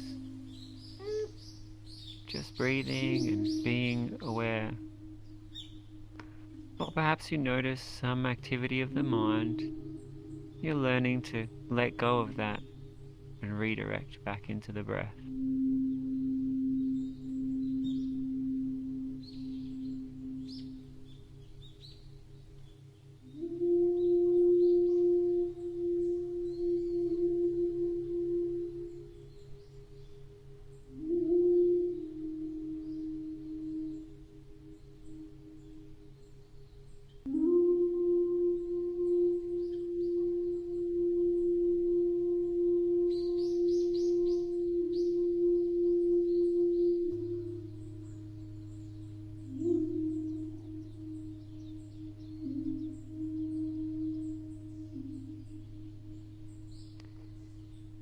imagine if throughout your day, in every moment, you had this awareness.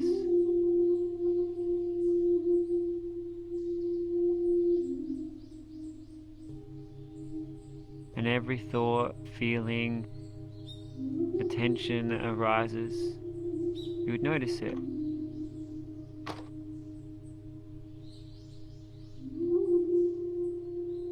And be able to just let it go into peace.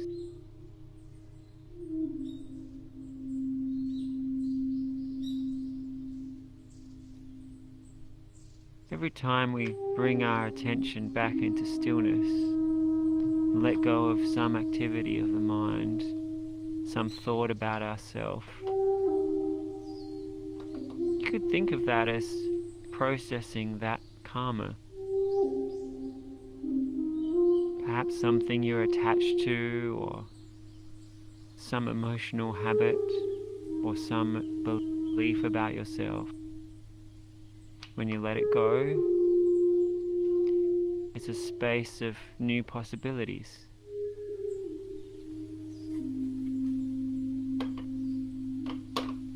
So as we continue to just breathe and be present, I invite you to feel that avatar state, to be free in every moment, to let go of any past karma or mental habits or conditioning. Just always aware, present, and peaceful. Each breath you take right now in this peaceful environment, practicing that every breath you take in your life, you carry this peace and awareness.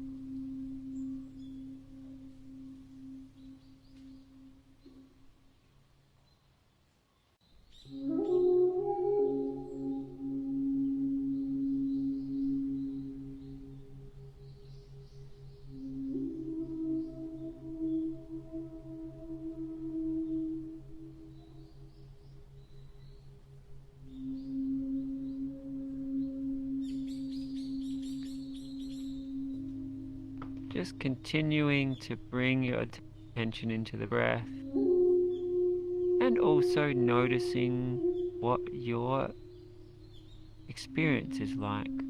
What is your mind? What are the thoughts? Where's your attention? You're becoming more present, more empowered, as you simply rest in the breath.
You may be able to just rest in the breath.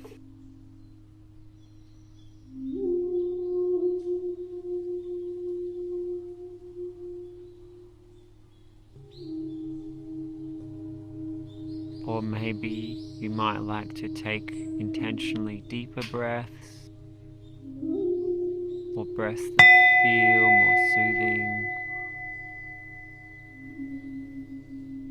Maybe you might like to really focus on the feeling of the air rolling into the nostrils. If you feel like you want to bring some intention to engage more in the breath, you may also do that.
You may be perfectly content in just breathing and just feeling the awareness.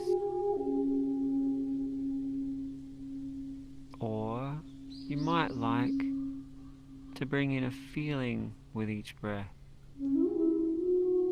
Perhaps each breath you could feel more kindness and compassion.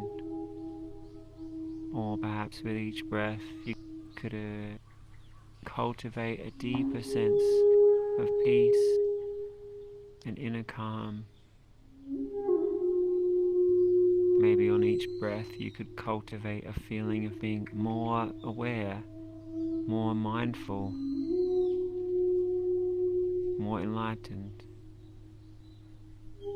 So for this next bit of breathing, choose to either sit just in pure awareness or to cultivate a feeling that you choose more strongly with each breath.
may like to check in. What's my state of mind right now? What's my body doing right now? You may like to adjust the posture to feel what would help your meditation. You may like to adjust your state of mind to what will help the meditation. And then we continue to breathe.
Imagine your consciousness is like the enlightened mind, so that each part of your mind that you notice in the meditation, you touch it with infinite peace and wisdom.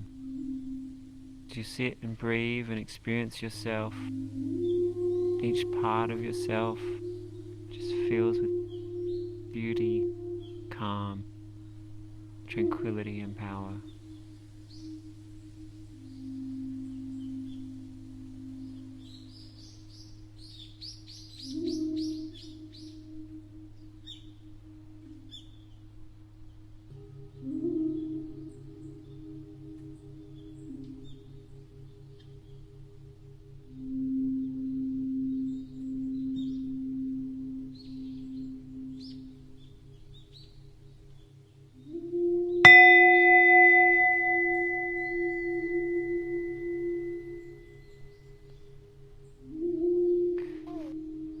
For the last part of our meditation, we're going to move into some compassion meditation.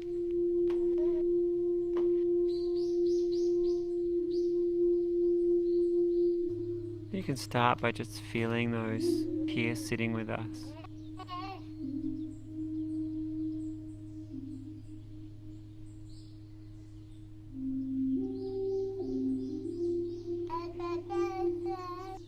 The people in front of you, behind you, next to you. Just appreciating the support we give one another, the encouragement, maybe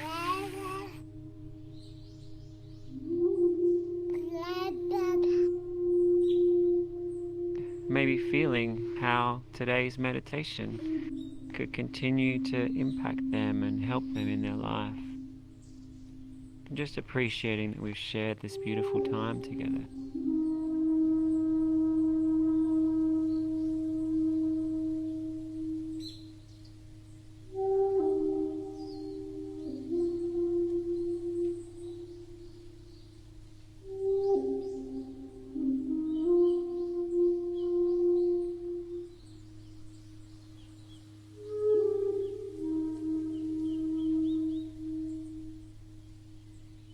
And as we continue to cultivate this compassion, this caring and support for one another, we're going to expand it in all different directions.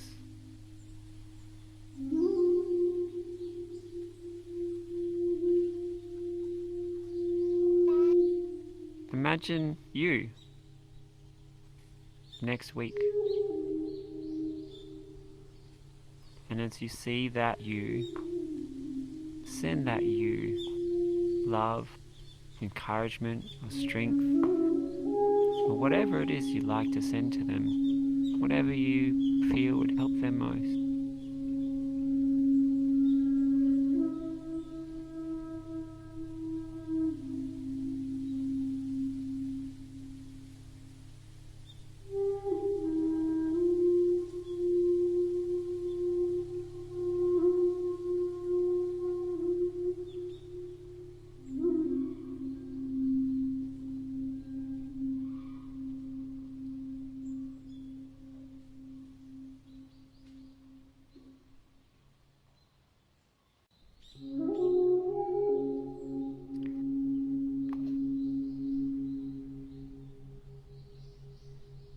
Let yourself feel that now, stronger, more vividly.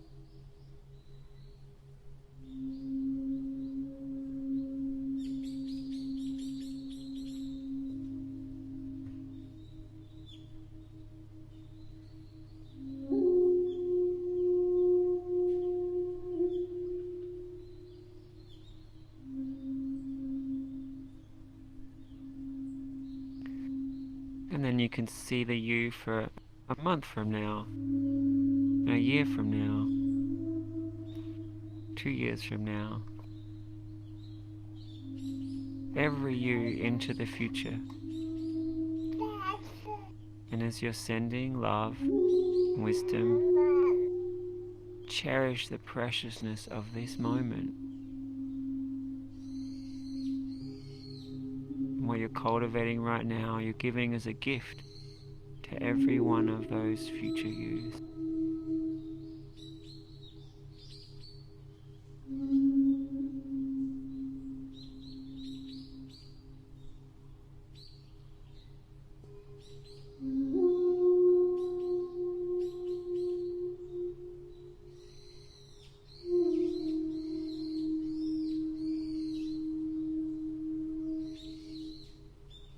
And you can continue to cultivate that in every precious moment that you give yourself.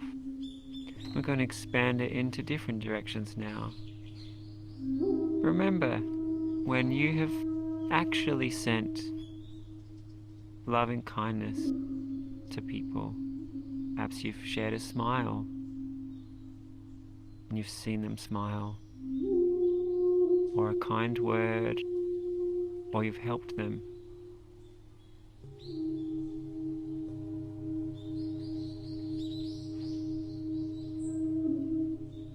Appreciating all the ease, wisdom, goodness that you've shared.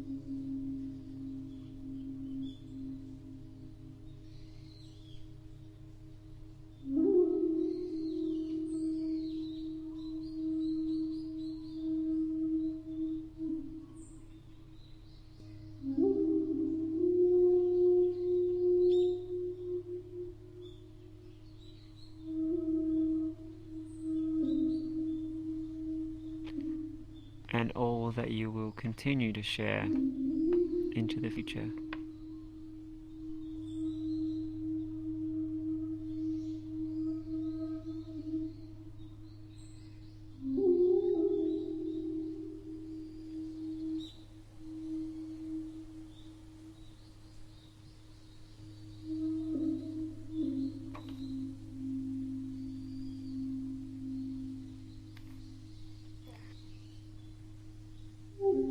You could imagine as you become more skillful, being able to share more wonderful gifts with others.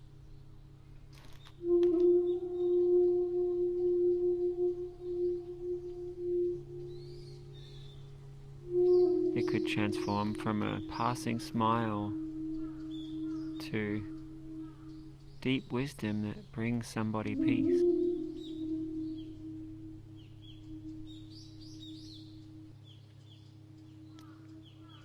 How beautiful it feels to continue to cultivate compassion and wisdom. Every one of us is part of this growing cycle of more wisdom, ease and enlightenment in the world.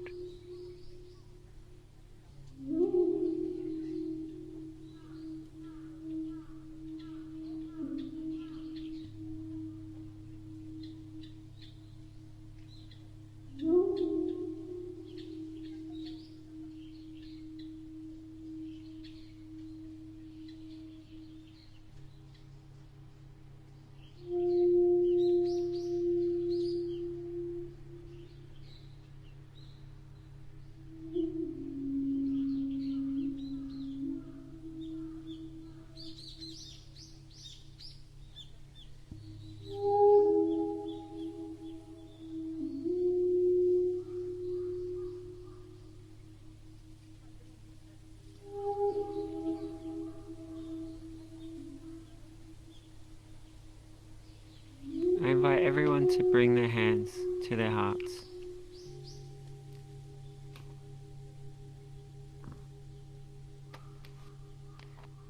As I sit here looking at each one of you, I'm going to bow to you, honoring the gift and the love that I intend to give to you. I invite you to bow back to me in your hope to help me, and the acknowledgement that we respect helping one another.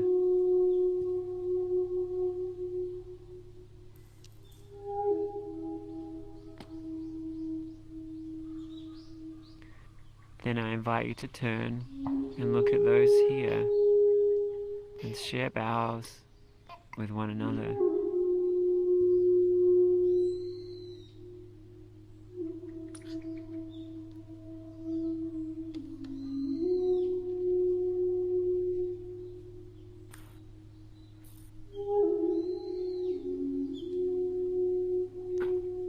And then I invite you to think of other people who are actually in your life, friends, family.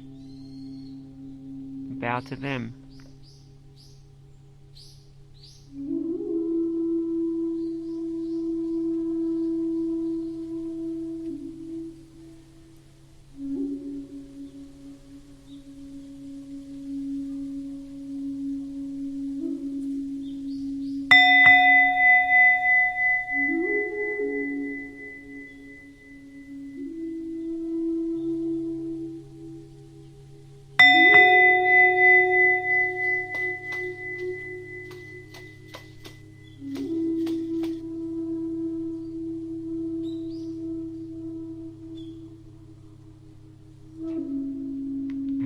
Julia, can I invite you to come up and read the dedication?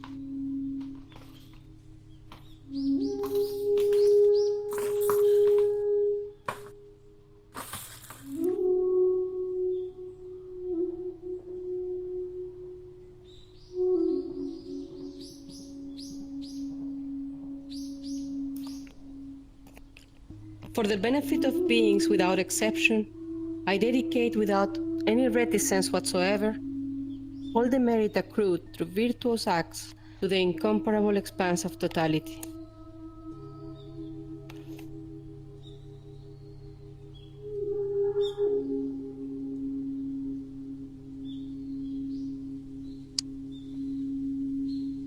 you, Julia. Thank you, NeoJix.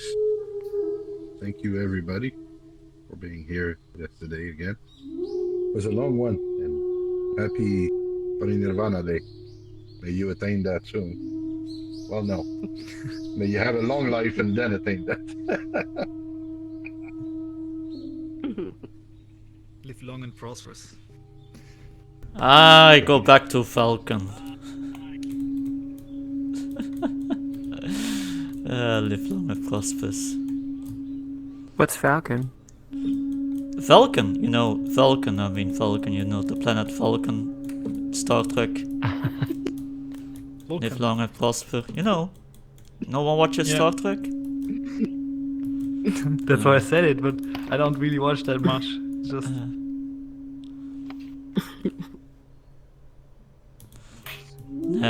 the Falcons are stuck-up bitches anyway. They always think they're so smart. Alright, folks, I'm gonna go in, but have a wonderful day or wonderful evening. Thank you for appreciating it. Bye bye. Oh, ciao. Nice to see you briefly. No, I'm not leaving. I'm just saying because Scarlett said he was leaving. I think bye. Oh. I have to go, everybody. See you, NeoJax. So nice to see you, everybody. Thanks, everyone. See you soon. Bye, Jared. Bye on behalf of Senkei Bye. Bye from Senkei as well. Take care, everybody. Bye bye. Bye bye.